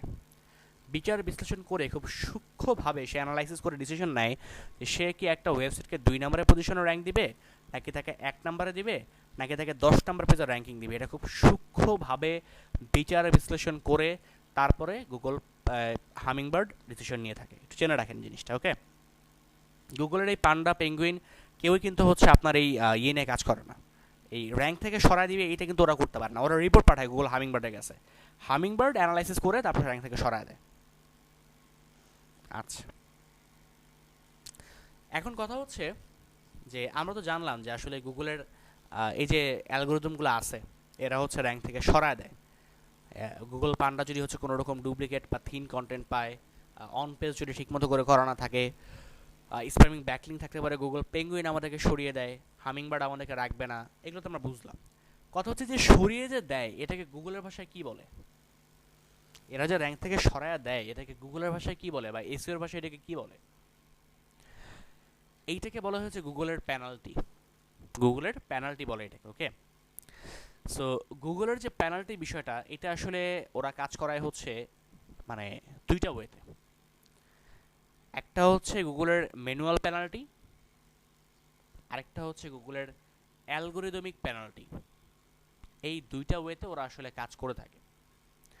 তো গুগলের যেটা ম্যানুয়াল পেনাল্টি, এটা হচ্ছে ধরেন আপনি হেলমেট ছাড়া রাস্তা দিয়ে বাইক চালাচ্ছিলেন, আপনি রাস্তা দিয়ে বাইক চালাচ্ছেন, মাথার মধ্যে হেলমেট নেই, হেলমেট নাই বলতে হেলমেট আছে, পিছন থেকে বাইন্ধা রাখছেন, হেলমেটটা মাথার মধ্যে পড়েন না আর কি, এরকম করে রাখছেন। আপনি যাচ্ছেন, সার্জেন্ট দেখছে, সার্জেন্ট আপনাকে আটকাইছে, আটকে বললো হেলমেট নাই কেন? আপনি বললেন স্যার গরম লাগে, এর লেগে পরে নেই। সার্জেন্ট আপনারে মানে চাইলে অনেক কিছু করতে পারতো, সে আপনারে তখন কি করলো? সে বললো যে না, গরম লাগলে পরে হেলমেটটা পরতে হবে। ধরেন সে খুব ভালো একজন সার্জেন্ট, সে আপনারা বললো গরম লাগলে পরেও হেলমেট পরতে হবে, হেলমেট ছাড়া গেলে পরে আপনি অ্যাক্সিডেন্ট করতে পারেন। সো সে কী করলো? আপনার ওই পিছন দিকে যে হেলমেটটা আপনি রাখছেন বাইকের মধ্যে, এই হেলমেটটাকে খুলে আপনার মাথার মধ্যে পরাই দিয়ে বললো এবার যান। হেলমেট ছাড়া বাইক চালালে পরে আপনারে সে ছাড়বে না। সো আপনি তখন মাথার মধ্যে হেলমেটটা পরলেন, পরে যাওয়া শুরু করলেন। এখন যাওয়ার পরে হেলমেটটা খুলে আবার সার্জেন্টরা গালি দিয়ে আবার হেলমেটটা রাখছেন কিনা এটা পরে ব্যাপার, এটা দেখার বিষয় না। বাট কথা হচ্ছে অ্যাটলিস্ট আপনি তো সার্জেন্টের সামনে হেলমেটটা খুলে পরে দেখেছেন, তাই না? এই জিনিসটা হচ্ছে করাটাকে বলা হয় ম্যানুয়াল পেনাল্টি, এবং এটা কিন্তু আসলে ভালো জিনিস। আপনার কিন্তু হেলমেটটা পরাটা উচিত ছিল, গরম লাগুক আর ভাই যাই লাগুক, হেলমেটটা কিন্তু আসলে পরাটা উচিত। সো গুগলের এই বিষয়টা করে, ও যদি আপনার ওয়েবসাইটে কোনো রকম প্রবলেম পায়, সো ওটাকে জানায়। জানায় বলতে কীরকম, মানে গুগলের একটা বট আছে, বট বলতে একটা কম্পিউটার প্রোগ্রাম বা একটা কোডিং বা একটা সিস্টেম আছে, ও আপনার ওয়েবসাইটের মধ্যে যায়, গিয়ে ওয়েবসাইটটা ভিজিট করে চলে আসে। এই যে ও গিয়ে যে ওয়েবসাইট ভিজিট করে যে চলে আসে, এই জিনিসটাকে বলা হয়েছে গুগলের বট বা গুগল বট বলে এটাকে। গুগলের বট বা গুগলের রোবট বা গুগলের স্পাইডার, অনেকে এক এক নামে ডাকে, অনেকে স্পাইডার ডাকে, অনেকে ক্রাউলার ডাকে, অনেকে বট বলে ডাকে, অনেকে রোবট বলে, এক একজন এক একটা নামে ডাকে। বাট জিনিসটা একই, যে আপনার ওয়েবসাইটের মধ্যে যখন ওরা যায় বা যখন হচ্ছে গুগলের বট যায়, ও যদি আপনার ওয়েবসাইটে গিয়ে দেখে যে আপনার ওয়েবসাইটে একটা প্রবলেম আছে, এবং এটা তেমন জটিল কোনো ব্যাপার না, মোটামুটি এটা সলভ করা সম্ভব, ও তখন আপনাকে জানাবে। ও তখন আপনাকে জানাবে যে তোমার ওয়েবসাইটের মধ্যে এরকম একটা প্রবলেম আছে, তুমি এটাকে সলভ করে নাও। তো এই যে ও এই জিনিসটাকে জানাবে, এই ব্যাপারটা কি ও চিঠি করে চিঠি দিয়ে জানায়, নাকি মেইল করে, নাকি ফোন করে, কি করে ও? এইটা আসলে ও আপনাকে মেইল করবে, এইটা ও আপনাকে মেইল করবে, মেইল করে আপনাকে জানাবে।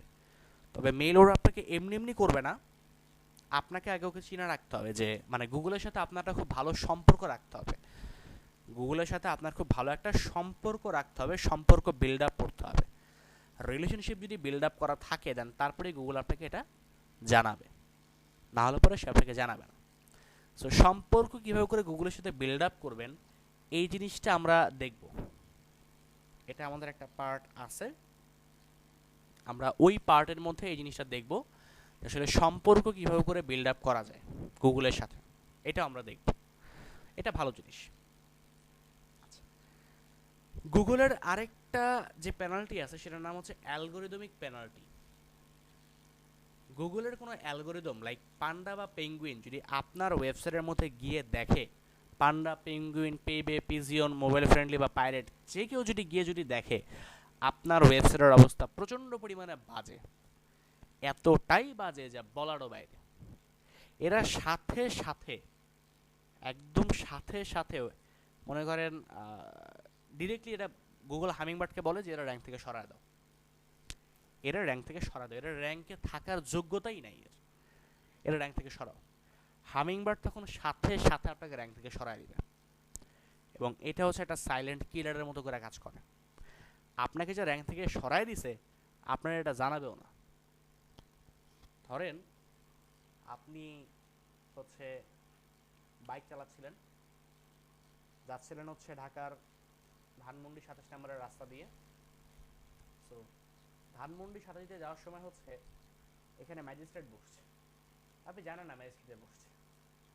আগের বার তো আসছিলেন, সার্জন ছিল, মাথার মধ্যে হেলমেট পরা ছাই দিস, তা আপনি আজকে যথারীতি হেলমেটটা ভাই আপনার কথাটা শোনা যাচ্ছে না, একটু লাউডলি বললে ভালো হতো। জি ভাই, লাউডলি বলেন ভাই। এবার কি শুনতে পাচ্ছেন? জি জি, এখন জি জি এখন শোনা যাচ্ছে। তো আপনি ধরেন হচ্ছে ওই ঢাকার ধানমন্ডি 27 নম্বর যে রাস্তাটা আছে যেখানে যাচ্ছেন, আপনি সচরাচর বাইকটা মানে হেলমেট পরেন না। সো হচ্ছে যে আপনাকে যেহেতু আগের বার সার্জনটা খুব ভালো ছিল, সে আপনাকে বাইকের মধ্যে হেলমেটটা মাথার মধ্যে পরা ছাড়ছে, সো আপনি এবারও মনে করছেন যে এবার আপনাকে কিছু করবে না, জরিমানা করবে না, আপনি ছাড়া পেয়ে যাবেন। সো আপনি বাইক হেলমেটটা পরেন নাই, সুন্দর মতো যাচ্ছিলেন, পথের মধ্যে দেখলেন ওই সার্জন আপনার সাইড করছে, কিন্তু সাইড করার জন্য ওইখানে সেদিন ম্যাজিস্ট্রেট ছিল। সার্জেন্টের সেদিন কোনো ভ্যালু নেই, সেখানে একদম স্ট্রেট ম্যাজিস্ট্রেট দাঁড়ায় আছে, এবং সুন্দর মতো করে আপনারা সেদিন সার্জেন্ট জিজ্ঞেস করছে কী অবস্থা, হেলমেট পরেন না কেন, আপনিও সুন্দর মতো করে বলছেন, ম্যাজিস্ট্রেটের সামনে দাঁড়াই বলছেন গরম লাগে এই জন্য হেলমেট পরি নেই। এখন বলেন আপনারা তাহলে ওই অবস্থায় আসলে কি করবেন বলেন? মামলা দিয়ে দিবে, জরিমানা মামলা দিয়ে করবে। দিবে, আচ্ছা ঠিক আছে। তো বিষয়টা হচ্ছে যে হ্যাঁ, গুগলে সেটাই করে, মামলা তো সে দিতে পারে না, সে আপনাকে একদম ডিরেক্টলি র্যাঙ্ক থেকে সরা দেয়। শুধু যে সরা দেয় তা না, ও আপনারা মনে করেন 10টা পেজের মধ্যেও রাখে না। গুগলের যে 10টা পেজ আছে, 10টা পেজের মধ্যেও আপনারা রাখে না, একদম 10টা পেজের বাইরে পাঠায় দেয়। তো এই হচ্ছে গুগলের সেই silent killer, Google algorithmic penalty, পুরো ম্যাজিস্ট্রেটের স্টেটে চলাফেরা করে, একদম ফুল ম্যাজিস্ট্রেট। তো এইটা আপনি বুঝবেন কেমনে? ও তো আপনারা মেইল করেও জানাবে না, কিছুই করবে না, ওর সাথে সম্পর্ক রাইখা তো আর লাভ নেই আসলে। বুঝবেন কেমনে? ধরেন হচ্ছে যে আপনি একজনকে পছন্দ করেন, একজনকে ভালোবাসেন আপনি, হ্যাঁ, তো সে যে আরেকজনের সাথে যে মানে পার্কে ঘুরতে যায়, সে যে আরেকজনের সাথে যে গল্পগুজব করে, এটা আপনি বোঝার সিস্টেমটা কি? সে কি আপনারা বলবে? অবশ্যই সে আপনাকে বলবেন। আপনাকে কি করতে হবে? লক্ষণগুলো বুঝতে হবে, লক্ষণ কি। আগে আমার সময় দিত 2 ঘন্টা, এখন সময় দেয় আধা ঘন্টা, ঘটনা কি? আগে আমার সাথে সপ্তাহে 3 দিন মিট করতে, এখন মিট করে 1 দিন, ঘটনা কি? লক্ষণ বুঝতে হবে না আপনারা? ওকে আপনারা জানাবে, বা যার সাথে গল্প করে সে কি আপনারা বলবে? আর ওতে এমনভাবে প্রকাশ্যে অবশ্যই চলাফেরা করবে না যাতে করে হচ্ছে আপনার বন্ধু বান্ধব বা আপনার অন্য কেউ করে আপনার গিয়ে কথা জানা দিবে, তাই না? এভাবে করে তো অবশ্যই চলাফেরা করবে না। তো বোঝার লক্ষণ কি, বোঝার সিস্টেম কি, লক্ষণ দেখতে হবে, লক্ষণ আসলে কি। তো এটা আসলে আপনারা করতে হবে। এটা করার লক্ষণ হচ্ছে যে গুগল যদি আপনাকে অ্যালগোরিদমিক পেনাল্টি দেয়, এটা র্যাপিডলি আপনার ট্রাফিক ডিক্রিজ করে। আপনি দেখতে পারবেন যে আপনার ওয়েবসাইটে ধরেন এই মাসের 1 তারিখে বা 5 তারিখে ট্রাফিক ছিল মান্থলি ধরেন 2000, আজকে 24 তারিখে আপনার ওয়েবসাইটে ট্রাফিক হচ্ছে 5 জন। রাতারাতি 20 দিনের মাথায় আপনার ওয়েবসাইটে ট্রাফিক মানে 1900 জন নাই হয়ে গেছে। তাহলে বুঝবেন গুগল আপনাকে পেনাল্টি দিচ্ছে। একটু ভালো করে লক্ষ্য করে দেখেন যে এই মাসের 5 তারিখের গত 1 সপ্তাহে, মানে হচ্ছে আগস্টের 29-30 তারিখের দিকে, অথবা পরবর্তী 1 সপ্তাহে মানে সেপ্টেম্বরের 12-13 তারিখের দিকে গুগলের কোনো অ্যালগোরিদম রিলিজ হয়েছিল কিনা? অবশ্যই হয়েছে। গুগলের কোনো অ্যালগোরিদম অবশ্যই রোল আউট হয়েছে, এবং ওই অ্যালগোরিদমে সে আপনাকে পেনাল্টি দিচ্ছে। সো এইভাবে করে আপনি বুঝতে পারবেন যে আপনি গুগলের অ্যালগোরিদমিক পেনাল্টি পাইছেন কিনা। এবং এক্ষেত্রে আপনি দেখবেন আপনার ওয়েবসাইটের ট্রাফিক র্যাপিডলি ডিক্রিজিং করবে, একদম হুট করে নেমে যাবে অনেকটা। যেহেতু আপনি প্রথম পেজের একটাও নাই, সো আপনার ট্রাফিক হুট করে নামবে। এখন ওষুধ কি? ম্যানুয়াল পেনাল্টি দিলে না হয় বুঝলাম, গুগল আমার জানাইলো, সুন্দর মতো করে আমি গেলাম ওয়েবসাইটে গিয়ে প্রবলেমটাকে সলভ করলাম। বাট ও যদি আমার এরকম ভ্রাম্যমাণ আদালতের মতো করে যদি আসলে মানে হঠাৎ করে এসে যদি আমার মামলা করে ফেলে, তাহলে এটা কি করতে পারি এক্ষেত্রে? আসলে এখন মামলা তো করছে, এখন মামলা তোলার জন্য কি করতে পারি? পেনাল্টি তো খাইয়ে ফেলছে, এখন কি করতে পারি আসলে? দেখেন, ওই যে পেনাল্টিটা খাইছেন, ওই অ্যালগোরিদমটা যেটা গুগল রোল আউট করছিল, এটা আসলে কি নিয়ে কাজ করতো, ও কোন কোন বিষয়গুলো দেখতো, কোন কোন পার্টগুলো আসলে ও দেখতো, একটু খেয়াল করেন, একটু লক্ষ্য করেন, দেখেন। যদি দেখেন ও হচ্ছে ব্যাকলিঙ্ক নিয়ে কাজ করতো, ওকে ফাইন, ব্যাকলিঙ্কগুলো দেখেন কি নিয়ে কি সমস্যা ছিল আপনার। যদি দেখেন যে ও আপনার অন পেজ নিয়ে কাজ করতো, দেখেন অন পেজে কি সমস্যা করছিলেন। যদি দেখেন যে না কন্টেন্টের মধ্যে সমস্যা ছিল, দেখেন ও আপনার কন্টেন্ট নিয়ে কি ঝামেলা করছে, দেখেন বিষয়গুলো। তো এইটা যদি আপনি দেখতে পারেন, দেন তারপর ওইটাকে সলভ করে ফেলেন, এবং সলভ করলেই যে গুগল আপনাকে র্যাঙ্ক ব্যাক করে দিবে এমনটা হবে না, না হওয়ার পার্সেন্টেজই বেশি। এইটা বেসিক্যালি গুগল কখন করবে এটা আসলে আপনি বলতে পারবেন না, আমিও বলতে পারবো না, এটা গুগলের যে মালিক ল্যারি পেজ সেও বলতে পারবে না। এটাও সম্ভব না। কেন সম্ভব না? হ্যাঁ, গুগলের বট পরে আপনার ওয়েবসাইটের মধ্যে আসবে, দেখবে, ক্রাউল করবে, চলে যাবে। কিন্তু ও যদি মনে করে যে হ্যাঁ এবার আপনাকে র্যাঙ্ক দেওয়া যায়, ও যদি আপনাকে ট্রাস্ট করে, ও যদি আপনাকে বিলিভ করে, যেহেতু ভাই মামলা একবার খাইছেন, সো সেক্ষেত্রে ভাই বিশ্বাস করানোটা একটু টাফই, একটু কষ্টকর এই ব্যাপারটা। সো তারপরেও যদি বিশ্বাস একটু করাইতে পারেন, তাহলে সেক্ষেত্রে হয়তো বা সে আপনাকে র্যাঙ্ক দিয়ে দিবে। অথবা যেই অ্যালগোরিদমটা আপনাকে পেনাল্টি দিছে, ওই অ্যালগোরিদমের পরবর্তী যে ভার্সন আছে, ওই ভার্সনে গিয়ে যদি সে আপনার ওয়েবসাইটের মধ্যে এসে যদি দেখে যে আপনার ওয়েবসাইট প্রপারলি ওকে আছে, তাহলে সেক্ষেত্রে সে আপনাকে র্যাঙ্ক ব্যাক করে দিবে। মানে বিষয়টা এরকম যে আপনার এলাকার এসপি যে পুলিশ সুপার, সে আপনাকে বলছে অ্যারেস্ট করতে, তার নির্দেশে আপনাকে থানায় নিয়ে যাওয়া হয়েছে। এখন আপনি যদি ওই থানার ওসিরে বলেন, স্যার আমার ছাড়া দেন স্যার, আপনারা স্যার আমি কিছু টাকা পয়সা দিতেছি স্যার, ছাড়া দেন আমারে, ছাড়বে? হ্যাঁ, কি ভাই আপনারা ছাড়লে পরে এসপি সাহেব আমারই আনতে চেঞ্জ করে লাগবে ভাই, সে আমার হাতে ট্রান্সফার করে অন্য জায়গায় পাঠা দিব ভাই, আমি করতে পারতাম না ভাই। তো ওই এসপি যদি আইসা যদি বলে যে হ্যাঁ ঠিক আছে সমস্যা নেই, ছেড়ে দেবো রে, তাহলে তো ভাই ছেড়ে দিবে। আর যদি না বলে, তাহলে সেক্ষেত্রে ভাই আসলে কিছু করার নাই। তাহলে সেক্ষেত্রে হচ্ছে যে আপনাকে ওই কোর্ট টোট হইয়া, কোর্টে গিয়ে ওইখানে গিয়ে প্রমাণ টমাণ কইরা, ট্রাস্ট অর্জন কইরা, বিশ্বাস কইরা, ভদ্র আচরণ দিয়া পরে দিয়ে আপনারা ছাড়তে হবে। সময় লাগবে, বাট করে ছাড়া যায়। এখন আপনি যদি মনে করেন মামলা খাইছেন একটা, চিন্তা করলেন ধরো মামলা তো খাইতে কী হয়েছে, আবার গাড়ি চালাবো, আবারও হেলমেট ছাড়া মামলা গাড়ি চালাইছেন, আবার মামলা খাইছেন, 2 দিন পরে আরেক ম্যাজিস্ট্রেটের কাছে চিন্তা করলেন 2টা মামলা হয়েছে, সমস্যা নেই, আরেকটা হোক, 3 লাখ টাকা দিয়ে দেবো না। আপনি আবার গাড়ি চালাচ্ছেন, আবার যাচ্ছেন, 3 দিন পরে আরেকটা মামলা খাইছেন। মামলা খাইতে খাইতে যদি এক মাসের মধ্যে আপনি 20টা মামলা খান, এবার বলেন কী হবে? আপনি গাড়ি এমনভাবেই চালাইছেন, হেলমেট তো পরেনি নেই, গাড়ি চালানোর অবস্থা খুব একটা ভালো না, মামলা খেয়েছেন 20টা এক মাসের মধ্যে। এখন বলেন আপনার কী অবস্থা, মানে কি করবে তখন পুলিশ? 21টা মামলা যখন সে দিতে যাবে, সে তখন কী বলবে আপনারা বলেন? তখন তার গাড়ি বিক্রি করে আর মামলা টাকা দেওয়া লাগবে। আচ্ছা, লাইসেন্স বাতিল করে দিবে। লাইসেন্স বাতিল করে দিবে। আচ্ছা আচ্ছা, হ্যাঁ এটা সত্যি কথা, মামলার টাকা তো দিবেনই, লাইসেন্স বাতিল করে দিতে পারে পুলিশ। তো বিষয়টা হচ্ছে 1 মাসের মধ্যে যদি 20টা আপনি মামলাই খান গাড়ির পিছনে, অবস্থা খারাপ আছে আপনার। তো গুগল আপনার পেনাল্টি দিল একটা, আপনি মানলেন না, দেখ বেটা কী আছে গুগল পেনাল্টি সাথে সমস্যা কি, মানলাম না, যা হলে তাই হোক। গুগল 2 দিন পরে পান্ডা আসলে এসে দেখলো কপি কন্ডিশন, ও আরেকটা পেনাল্টি দিল আপনারে, তাও মানলেন না। গুগলের ওয়েবসাইটে মোবাইল ফ্রেন্ড এসে দেখলো যে ওয়েবসাইটের মধ্যে মোবাইল ফ্রেন্ডলিনেসটা নাই, ওয়েবসাইট মোবাইল ফ্রেন্ডলি না, সে আপনার আরেকটা মামলা দিল, আরেকটা পেনাল্টি দিল, তাও মানলেন না। এরকম যদি মামলার পর মামলা আপনি খেতেই থাকেন, পেনাল্টির পর পেনাল্টি যদি আপনাকে সে দিতেই থাকে, একটা সময় গুগলের এই অ্যালগোরিদমগুলো আপনার এই পেনাল্টির কারণে আপনাকে তারা একটা কারাগারের মধ্যে বন্দি করে ফেলবে। মানে আপনাকে না, আপনার একটা ওয়েবসাইটটাকে আর কি একটা কারাগারের মধ্যে সে বন্দি করে ফেলবে। সো গুগলের সেই কারাগারের নাম হচ্ছে গুগল স্যান্ডবক্স। গুগলের সেই কারাগারের নাম হচ্ছে গুগল স্যান্ডবক্স। সো এই স্যান্ডবক্সের মধ্যে যদি হয়ে আপনি আটকায়া যান, এটার মধ্যে যদি আপনার ওয়েবসাইট গুগল নিয়ে চলে যায়, তাইলে ওইটা বাদ দেন, ওই ওয়েবসাইট ভাই ভুলে যান, ডোমেনটা ভাই বাদ দিয়ে দেন, নতুন ওয়েবসাইট নিয়ে শুরু করেন, আর চিন্তা ভাবনা করেন। মনে করেন আপনারা গুগল মৃত্যুদণ্ড দিয়ে দিচ্ছে, ফাঁসির রায় হয়ে গেছে আপনার, আপনি আর বাঁচবেন না, ওই ওয়েবসাইট ভাই মরে যাবে, আপনি অন্য ওয়েবসাইট নিয়ে বাঁচা শুরু করেন।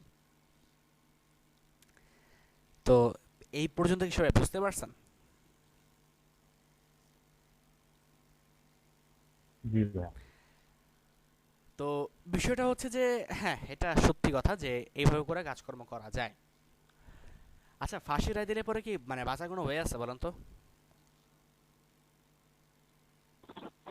রাষ্ট্রপতি প্রাণ ভিক্ষা দিলে বাঁচতে পারবে, এছাড়া না। রাষ্ট্রপতি প্রাণ ভিক্ষা দিলে এবার বাঁচা যায়? দিয়েছে আজ পর্যন্ত কাউরে? বাংলাদেশে সম্ভব, বাস্তবে সম্ভব না। সিনেমা বাস্তব মানে বাংলাদেশে কার দেয় নাই কখনো, কোনো রাষ্ট্রপতি দেয় নাই, প্রাণ ভিক্ষা করে নাই কাউকে? জানা নেই একটা ঠিক।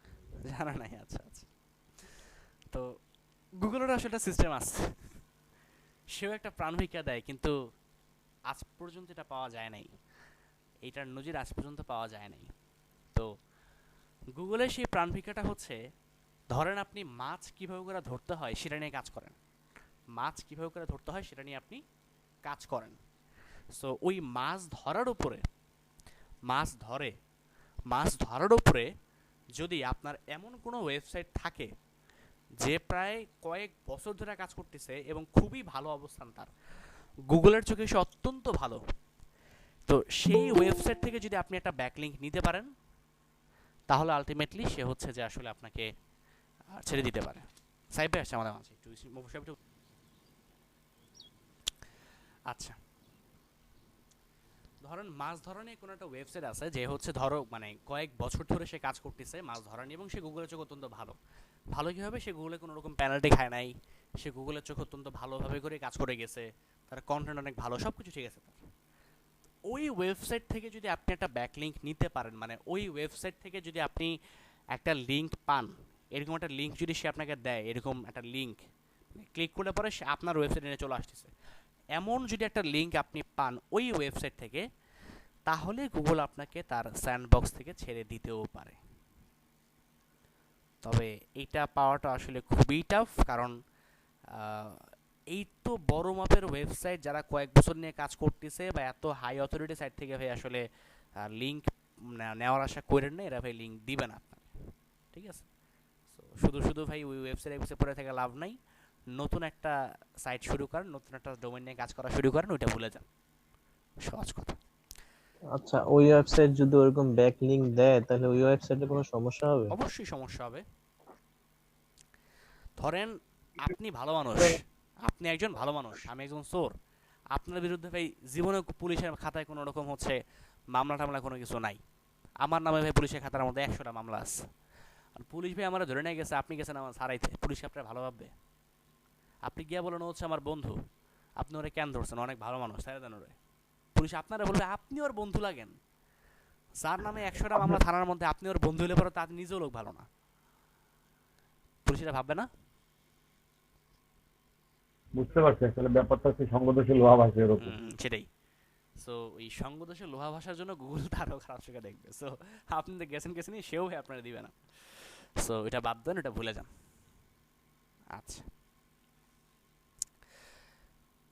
তো এই ছিল গুগলের অ্যালগরিদম বিষয়ে বলি। 2016 সালের অক্টোবর মাসে গুগল তার 4.0 ভার্সনে, গুগলের 4.0 ভার্সন, গুগল পেঙ্গুইনের 4.0 ভার্সনে সে হচ্ছে একটা কাজ করে। 2016 সালের অক্টোবর মাসে গুগল পেঙ্গুইনের 4.0 ভার্সনে সে হচ্ছে একটা কাজ করে, সেটা হচ্ছে সে গুগল বটের সাথে, যে গুগল বট আপনার ওয়েবসাইটে এসে ওয়েবসাইটের মধ্যে কি আপডেট করছেন না করছেন, কি করছেন না করছেন এগুলো দেখে যায়, ওই গুগল বট আপনার ওয়েবসাইটে যখন আসবে সাথে সাথে সে গুগল পেঙ্গুইনকেও নিয়ে আসে। 2016 সালের অক্টোবর মাস থেকে গুগল এটা করা শুরু করে, সে গুগল বটের সাথে গুগল পেঙ্গুইনকে অ্যাড করে দেয়। সো যখন গুগল বট আপনার ওয়েবসাইট এমনি ভিজিট করতে আসবে, রুটিন চেক আপ দিতে আসবে, তখন সাথে সাথে সেটা গুগল পেঙ্গুইনকেও নিয়ে আসবে। তো তখন গুগল পেঙ্গুইন যদি এসে, ভাইয়া রুটিন চেকটা কয়দিন পর পর দেয়? এটা আপনাকে সে গুগল বলবে না, এটা সে বলে দিবে না, এটা যখন খুশি তখন আসতে পারে। আজকের দিনে সে 10-12 আছে, কালকে সে আসেই নেই, হয়ে মনে হইতে পারে, এটা গুগল আপনাকে বলবে না। তখন সে গুগল বটের সাথে গুগল পেঙ্গুইনটাকে এসে অ্যাড করে দেয়। এখন অ্যাড করে দিলে সমস্যাটা আসলে কি? সমস্যাটা হচ্ছে যখন গুগল তার এই গুগল পান্ডা এবং গুগল পেঙ্গুইন এই দুইটা অ্যালগরিদম যখন সে রিলিজ করা শুরু করে, তখন অনেক এসইও এক্সপার্ট একটা ব্ল্যাক হ্যাট মেথডে কাজ করা স্টার্ট করে। সিস্টেমটা হচ্ছে যে আমি ভাই আওয়ামী লীগ করি, আপনি ভাই বিএনপি করেন, ঠিক আছে? সাপোজ আমি আওয়ামী লীগ করি, আপনি বিএনপি করেন, আপনার সাথে আমার হাড্ডাহাড্ডি লড়াই ভাই, ক্যাম্পাসের মধ্যে মনে করেন আপনিও পুরো মাঠ গরম রাখেন, আমিও পুরো মাঠ গরম রাখি, এই মিছিল যায় সেই মিছিল হয়, আপনি জয় বাংলা বলেন, আমি জয় বঙ্গবন্ধু, আমি হচ্ছে জয় কি জানি বাংলা জিন্দাবাদ বলি, এই তো বিভিন্ন রকম কথাবার্তা হয় আর কি ক্যাম্পাসের মধ্যে। হ্যাঁ, আপনারা আমি দেখতে পারেন, আপনি হলের এক পাশে, আমি হলের এক পাশে, আপনার ব্লক একটা, আমার ব্লক আরেকটা, একদম পুরো সেরকম গরম করে রাখি, হলটারে ক্যাম্পাসটারে পুরো গরম করে রাখি। এখন সরকার যখন পরিবর্তন হয়, নির্বাচন কমিশন যখন হচ্ছে যে আসলে ঘোষণা করে নির্বাচন হবে, এবং ঘোষণা দেওয়ার পরে যখন তত্ত্বাবধায়ক সরকার যখন মাঠে নামে, তখন আপনিও দৌড় আমিও দৌড়, ক্যাম্পাসের মধ্যে ভাই তখন বড় ভাই নাই ভাই, আপনিও দৌড় আমিও দৌড় ভাই, কি এর আওয়ামী লীগ বিএনপি, তখন সব দৌড়ের পুরুষটা ভাই। কারণ তখন ভাই মাঠে আর্মি আছে। আর্মি আওয়ামী লীগও বুঝবে না, বিএনপি বুঝবে না, জাতীয় পার্টি বুঝবে না, শিবির কিচ্ছু বুঝবে না। যারে পাবে তারই ধরে নেবে, যারে পাবে তারই ধরবে। সো এখন ভাই লাভ নাই, এই এত পাওয়ার দেখায় ভাই কোনো লাভ টাভ নাই, হবে না এখন, কি ভাই কিছুই সম্ভব না। সো কি করতে হবে, পালাও, যা যত অপরাধ করছি ভাই সব পালাও। মানে সহজ কথা বলতে 40 দিনের জন্য পুরো চিল্লায় চলে যান, 40 দিনের জন্য পুরো চিল্লায় চলে যান ভাই, আপনি একদম ভালো মানুষ। আপনার মতো ভালো মানুষ দুনিয়াতে আর নাই। আর্মি সন্দেহ কি করবে আপনার, আপনি তো পুরো ভালো মানুষ। তো এইটা করা হইতো, মানে যে যত খারাপ কাজ করছে, গুগল তো বলতো ভাই যে আমরা একটা অ্যালগরিদম আনতেছি, আমরা একটা অ্যালগরিদম আনবো, এটা এই নিয়ে কাজ করবো। মানে পুলিশ যখন আসে, খেয়াল করে দেখবেন পুলিশ আসার আগে কেন জানি ভাই সাইরেন বাজে আসে, এই পোপো বাঁশি দিয়ে আসে ভাই। কোনোদিন দেখবেন না যে পুলিশ হচ্ছে আপনার ওই মানে সাইরেন ছাড়া আসছে, কখনো দেখবেন না। ও যেখানে যাক ভাই সাইরেন বাজাই যাবে, ঠিক জানি না কেন করে, বাট ওরা ভাই সাইরেন বাজাই যায়। সো গুগলে সেরকম, এও হচ্ছে ভাই কোনো অ্যালগরিদম আনার আগে ভাই এও হচ্ছে একটা নোটিশ দেয় যে আমরা একটা অ্যালগরিদম রোল আউট করবো, এটার নাম হচ্ছে অমুক, এবং সে হচ্ছে আপনার এই বিষয় নিয়ে কাজ করবে, এটা সে বলে দেয়। বলে দেওয়ার পরে সে হচ্ছে যে আসলে রোল আউট করে ওই অ্যালগরিদমটাকে। তো এই যে কাজটা সে করে, এই কাজটা করার পরে দেখা যায় যে সে মানে যখন অ্যাটাক করে ফেলে, সে বলে না যে কবে আমি অ্যাটাকটা চালাবো, সে মোটামুটি অ্যাটাকটা চালায়। চালানোর পরে দেখা যায় 7 দিন, 3 দিন, 5 দিন পরে সে একটা রিপোর্ট দেয় যে আমরা আমাদের ওই অ্যালগরিদমটা রোল আউট করছিলাম এবং সেটা টোটাল ওয়েবের 7.9% বা 1.7% সে অ্যাফেক্টেড করছে, এটা সে বলে দেয়। বাট কখন করছে, কবে করছে, এগুলো সে জানায় না। বাট এটা জানা যে কত পার্সেন্ট এফেক্টেড হয়েছে, এটা সে জানিয়ে দেয়। তো গুগলের এই মানে সিস্টেমটা যখন এভাবে করে কাজ করে, তখন আসলে যেটা করা হইতো, ওয়েবসাইটের মধ্যে যত কপি কন্টেন্ট, খারাপ content, duplicate content, spamming backlinks যা আছে ভাই সব করতো, সব হইতো ভাই। যখনই গুগল বলতো যে আমরা গুগল পেঙ্গুইনের একটা ভার্সন আপডেট করতেছি, তখন যে যেখানে যত স্প্যামিং ব্যাকলিং করছিল সব সরায় ফেলে, সব, একটাও রাখে না, একটা চিহ্নও রাখে না, সব সরায় পুরো ভালো মানুষ হয়ে যায়। ভালো মানুষ হয়ে গেলে পরে গুগলের পেঙ্গুইন যখন আসে তখন তো সে কিছু পায় না, কারণ সব তো সরাই ফেলছে আমি আগে থেকেই। আলটিমেটলি সে তখন মনে করে আমি অনেক ভালো একজন মানুষ, আমি আসলে অনেক ভালো কাজ করি মনে করে সে তখন আমাকে র্যাঙ্ক থেকে আর পেনাল্টি দেয় না, আমি তখন র্যাঙ্কেই থাকি। আবার সে যখন চলে যায় সুন্দর মতো করে আমি আবার ব্যাকলিংগুলো করে ফেলি। তো এই সিস্টেমে আসলে তখন কাজ করা হচ্ছিল, এবং গুগল যখন এটা রিয়েলাইজ করছে যে এইভাবে করেও কাজকর্ম করা হচ্ছে, তখন গুগল তার গুগলের বটের সাথে তার এই পেঙ্গুইন অ্যালগরিদমটাকে অ্যাড করে দেয় 2016 সালের অক্টোবর মাসে। এবং তখন থেকে মানে ধরেন আপনি হচ্ছেন সুন্দর মতো করে কিছু স্প্যাম ব্যাকলিং করছিলেন, অপরাধ আর ঢাকবেন কি, গুগল আসছে আপনার ওয়েবসাইট ভিজিট করতে, গুগলের বট আসছে আপনার ওয়েবসাইটটা ভিজিট করতে, সাথে সাথে পেঙ্গুইনকেও নিয়ে আসছে, পেঙ্গুইন এসে দেখছে আপনার ওয়েবসাইটের মধ্যে স্প্যামিং ব্যাকলিং দিয়ে পুরো ভরা, সে তখন সাথে সাথে আপনার পুরো পেনাল্টি। রাত্রেবেলা ঘুমানোর সময় দেখছিলেন যে ওয়েবসাইট ফার্স্ট পেজে র্যাঙ্কিং করে আছে, সকালে উঠে দেখলেন ওয়েবসাইট 10টা পেজের মধ্যেও নাই, কী হইলো, পেনাল্টিতে চলে গেছে। তো এই জিনিসটা হওয়ার পরে আসলে এসইও ইন্ডাস্ট্রিতে একটা বেশ মানে বড় সড়ো রকমেরই ঝামেলা হয়, এবং ঝামেলা যে হয় মানে ছোটোখাটো টাইপের সেরকমটা না, বেশ বড় সড়ো রকমের ঝামেলার এই ক্ষেত্রে হয়।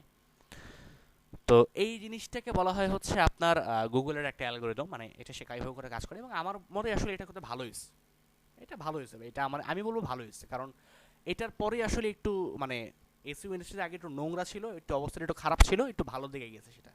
এখন যেমন হচ্ছে একটু ভালোভাবে করে কাজকর্ম করা যায়, একটু মানে ভালো মানে একটু ডিমান্ড বাড়ছে ভাই। আগে ভাই এসইওদের ডিমান্ড ছিল না, এসইও যারা করতো এদের ভাই ডিমান্ড ওভাবে করে ছিল না, মনে করা হয়তো যে গুগলে তো ভাই এইগুলা করলেই তো ভাই র্যাঙ্ক হয়ে যায়, এবং ইনফ্যাক্ট এখনও পর্যন্ত ভাই অনেকে মনে করে যে গুগলে তো হচ্ছে এই ব্যাকলিং ট্যাকলিং করলে অনপেজ করলেই ভাই র্যাঙ্ক হয়ে যায়, এইগুলোই মনে করে ভাই। সো এইগুলো হচ্ছে ভাই আমার যেটা মনে হচ্ছে পার্সোনালি ভালো হয়েছে জিনিসটা। দিন যত যাবে গুগলের অ্যালগরিদম তত বেশি আপডেট হবে, এবং আশা করা যায় যেহেতু আমরা এভারগ্রিন অ্যান্ড হোয়াইট হ্যাট মেথডের কাজগুলো শিখছি, সো আলটিমেটলি সেটা আমাদের জন্য ভালো কিছুই বয়ে নিয়ে আসবে। আচ্ছা, সো এই পর্যন্ত কারো কোনো রকম প্রশ্ন আছে?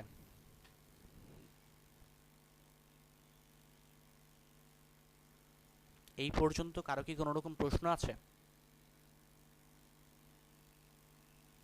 না আমরা বুঝতে পারছি। ওকে, ঠিক আছে। কখনো কখনো দেখবেন কোনো কোনো কিওয়ার্ডে আপনাকে গুগল তার প্রথম পেজের প্রথম পজিশনে র্যাঙ্ক দিয়ে রাখছে। কখনো কখনো দেখবেন কোনো কোনো কিওয়ার্ডে গুগল আপনাকে তার একটা কিওয়ার্ডের প্রথম পজিশনে র্যাঙ্ক দিয়ে রাখছে। রাত্রেবেলা ঘুমানোর সময় দেখলেন ওই কিওয়ার্ডে আপনি ফার্স্ট পেজের ফার্স্ট পজিশনে র্যাঙ্ক করে আসেন। সকালবেলা ঘুম থেকে উঠে দেখলেন আপনি গুগলের সেকেন্ড পেজে চলে গেছেন, গুগলের সেকেন্ড পেজে চলে গেছেন, সেকেন্ড পেজের ফার্স্টের দিকে সে আপনাকে দেখাচ্ছে। এই যে সে আপনাকে সেকেন্ড পেজের ফার্স্টের দিকে দেখাচ্ছে, এটা আসলে রিজনটা কি, এটা আসলে কেন হয়?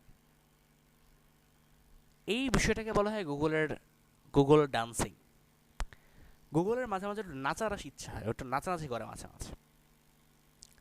গুগল হামিংবার্ড মাঝে মাঝে তার র্যাঙ্ক একটু আপ ডাউন করে, একটু ওলট পালট করে, একটু ওঠানামা করে, টেস্টিং পারপাস, এক্সপেরিমেন্ট করার জন্য একটু সে এটাকে করে যে আসলে দেখি কি হয়, ইউজাররা আসলে কি ইন্টারাক্ট করে আমার এই নতুন সিস্টেমটার প্রতি, একটু দেখি আমি কি হয়। গুগল হামিংবার্ড সেই কাজটা করে। তো এইটা করলে পরে হচ্ছে দেখা যায় যে আসলে ওয়েবসাইট গতকালকে ছিল ফার্স্ট পেজে, আজকে চলে গেছে সেকেন্ড পেজ। এটা হয় মাঝে মাঝে। কি করতে পারেন? তেমন কিছু করার প্রয়োজন নাই, একটু কষ্ট করে একদিন ওয়েট করেন বা 2 দিন একটু ওয়েট করেন, বেসিক্যালি 48 ঘন্টা একটু সময় দেন গুগলকে। যদি দেখেন 48 ঘন্টা পরে গুগল আপনার ওয়েবসাইটটাকে তার ফার্স্ট পেজে আবার নিয়ে চলে আসছে, তাহলে তো আসলেই ভালো জিনিস, তাহলে তো আসলে কিছু করার দরকার নাই। আর যদি দেখেন যে না, গুগল হচ্ছে আপনাকে ফার্স্ট পেজে আনে নাই, সে আপনাকে আরও পিছন দিকে নিয়ে যাচ্ছে, সে আপনাকে দ্বিতীয় পেজ থেকে তৃতীয় পেজ, চতুর্থ পেজ, পঞ্চম পেজের দিকে নিয়ে যাচ্ছে, তাইলে ভাই বুঝবেন গুগলের পেনাল্টি খাইছেন। গুগলের ভাই তাহলে পেনাল্টি খাইছেন, গুগল ডান্সিংয়ের মধ্যে ভাই পারেন নাই, গুগল আপনার এমনিই সরাইছে, ওর নিয়মের মধ্যে ভাই কাজ করতে পারেন না, এই জন্য ভাই সে আপনাকে সরাই দিচ্ছে। সো এই বিষয়টাকে বলা হয় হচ্ছে গুগলের ডান্সিং। এটা একটু লক্ষ্য রাখবেন। মাঝে মাঝে হয়, আমরা অনেক সময় অনেক টেনশন করে বিষয়টাকে নিয়ে, তো এটা টেনশন করার কোনো কারণ নাই, এটা আসলে ন্যাচারাল একটা ব্যাপার, এটা নর্মালি হয়ে থাকে, এটা টেনশন করার কোনো দরকার নেই। আচ্ছা, এরপরে আরেকটা পার্ট আছে, এটাকে বলা হয়, একটু দেখাই আপনাকে, একটা এক্সাম্পল দেখাই।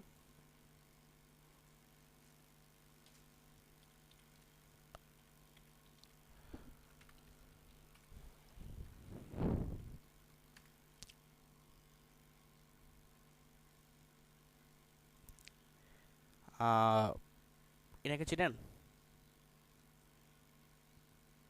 ইন্দিরা গান্ধী। সোনিয়া গান্ধী। সোনিয়া গান্ধী। সোনিয়া গান্ধী। তো ইনি কি ভাই ইতালিয়ান বার ডান্সার? না, না। তো ইনি ইতালিয়ান বার ডান্সার না হলে পরে গুগল তারা এখানে র্যাঙ্ক দিল কেন?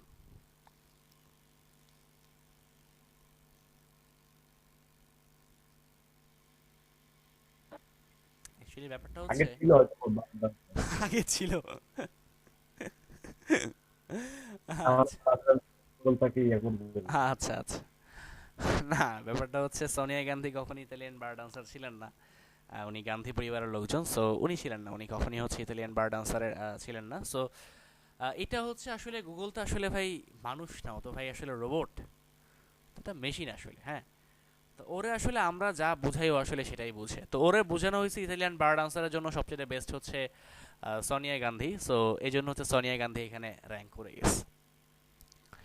এটা আসলে হচ্ছে, এটাকে বলে গুগলের বম্বিং, গুগল বম্বিং বলে এটাকে। হ্যাঁ, সো আরেকটা আছে, আমি একটু দেখাই। সো এটাকে বলে গুগলের বম্বিং। লাইক ইনাকে তো আই থিঙ্ক সো হচ্ছে আপনারা অনেকে হয়তো বা চিনবেন ইনাকে, ভদ্রলোক মারা গেছেন, সো আমরা কিছু না বলি ওনার সম্পর্কে। সো মারা গেছেন ভদ্রলোক, তো খবিশ লিখলে পরে হচ্ছে উনি চলে আসে, এটা হচ্ছে ব্যাপার। সো এটা হচ্ছে ব্যাপার। সো এই জন্য হচ্ছে আসলে এটা হয় অনেক সময়, এটাকে বলা হয় গুগলের বম্বিং। তো কিছু মানুষ থাকে না যারা হচ্ছে যে আসলে ওই ক্যাম্পাসে কিছু দেখবেন বড় ভাই আছে, আপনি সাইডে যাচ্ছিলেন, সালাম দেন নাই, ডাক যায় এবার এদিকে, আসসালামু আলাইকুম ভাই, কি হয়েছে? তো সালামটা এখন দিলে কি লিখে, তখন যাওয়ার সময় দিলে না কি লিখে, এখন তো ঠিকই সালামটা দিলি, বললো অনেক সময় বড় ভাইরা জিজ্ঞেস করো না, মানে আমার পাওয়ার আছে লেগে আমি পাওয়ারটা খাটাবো, সহজ কথা বলতে গেলে আমার পাওয়ার আছে, আমি পাওয়ারটা খাটাবো, এই জিনিসটা। হ্যাঁ বলুন। যখন আমি ওয়েবসাইট ডাম্পিং খাবো তখন কি ওটা ঠিক করার কি কোনো ওয়ে আছে? মানে এটা ঠিক করার কোনো ওয়ে আছে কিনা? হ্যাঁ হ্যাঁ, এটা ঠিক করার ওয়ে বলতে গুগলকে ম্যানুয়ালি গিয়ে আপনার বলতে হবে, কারণ এটা অনেকবারই হইতো যে আপনার লায়ার লিখলে পরে হচ্ছে মাইক্রোসফটের অফিসিয়াল ফেসবুক পেজ চলে আসতো, লায়ার লিখলে পরে, মিথ্যাবাদ এটা লিখলে পরে মাইক্রোসফটের অফিসিয়াল পেজ চলে আসতো। সো এই জিনিসটা হচ্ছে করলে মানে এগুলো যখন হয়েছে তখন হচ্ছে যে আপনার মাইক্রোসফট ম্যানুয়ালি মানে ডিরেক্টলি গুগলকে ম্যানুয়ালি জানাইছে বিষয়টা যে তোমার এটা হচ্ছে, সো তুমি এটাকে হচ্ছে একটু চেঞ্জ করো। সো তখন গুগল ম্যানুয়ালি এসে একদম পুরো নিজের মানুষ মানে যখন মানুষটা আসলে নিজে থেকে এসে ম্যানুয়ালি এটাকে সরাইতে হয়েছে। কিন্তু এই ইতালিয়ান বার্ড আনসার তারপর খবিশ এগুলোর জন্য হচ্ছে আসলে ওভাবে করে গুগলকে ফোর্স করা হয় নাই, প্রেশার দেওয়া হয় নাই, যার কারণে গুগল আসলে এগুলোকে সরায় নেয় এখনো পর্যন্ত।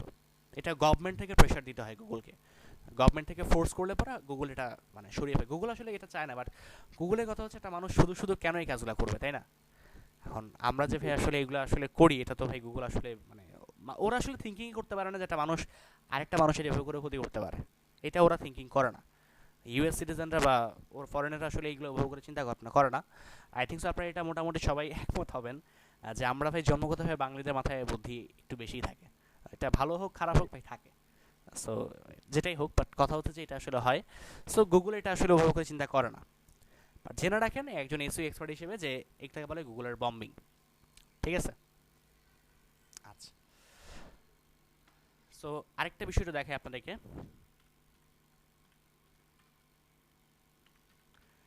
ধরেন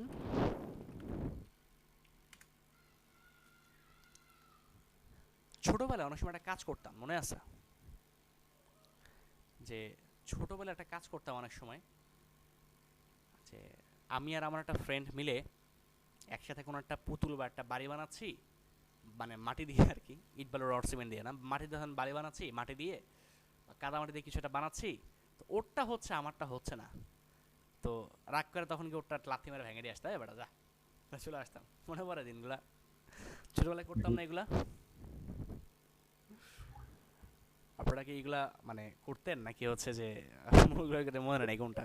আমি পার্সোনালি করতাম অনেক সময় এই জিনিসগুলা, যে হচ্ছে যে ফ্রেন্ডের সাথে খেলতেছি, বন্ধুর সাথে খেলতেছি, তো মাটি দিয়ে কিছুটা ধান বানাচ্ছে আর কি, মাটি দিয়ে অনেক সময় করতাম যে বৃষ্টি হচ্ছে বাইরে মাটি জমে আছে কাদা হয়ে আছে, তো কি হচ্ছে দেখা যাচ্ছে বানাইতাম অনেক কিছু, তো ওরটা হয়ে যাচ্ছে খুব সুন্দর করে, ওটা দাঁড়ায় যাচ্ছে, আমারটা হচ্ছে না, কাদামাটিতে পড়ে যাচ্ছে আর কি, তো ওরা এখন ভেঙে দিয়ে আসতাম যে আমারটা কেন হচ্ছে না, আমি তো পারতেছি না, তো আমারটা কি ভাঙবার, ওরটাকে ভেঙে দিয়ে আসতাম, এটা হচ্ছে ব্যাপার। তো করতাম আর কি এই জিনিসগুলো, তো মানে নিজের ভালো করতে না পারলে পরে হচ্ছে আরেকজনের খারাপ করাটা আর কি, এটাই হচ্ছে ব্যাপার। তো ব্যাপারটা হচ্ছে যে ধরেন 1 নম্বরে র্যাঙ্ক করে আছে এখানে স্টারটেক, ঠিক আছে, 1 নম্বরে এখানে স্টারটেক র্যাঙ্ক করে আছে। তো এখন গ্লোবাল ব্র্যান্ড যদি চিন্তা করে যে আমরা স্টারটেককে র্যাঙ্ক থেকে সরাই দিব, হ্যাঁ মানে আমি ধরেন চিন্তা করলাম যে আমি 1 নম্বরে র্যাঙ্ক করবো, হ্যাঁ আমি অনেক কিছু করলাম ভাই, আমি অনেক এসইও করছি আমার ওয়েবসাইটে, গ্লোবাল ব্র্যান্ড আমি অনেক এসইও করছি, বাট কিছুতেই র্যাঙ্কে যেতে পারলাম না, 1 নম্বরে কিছুতেই আসলো না।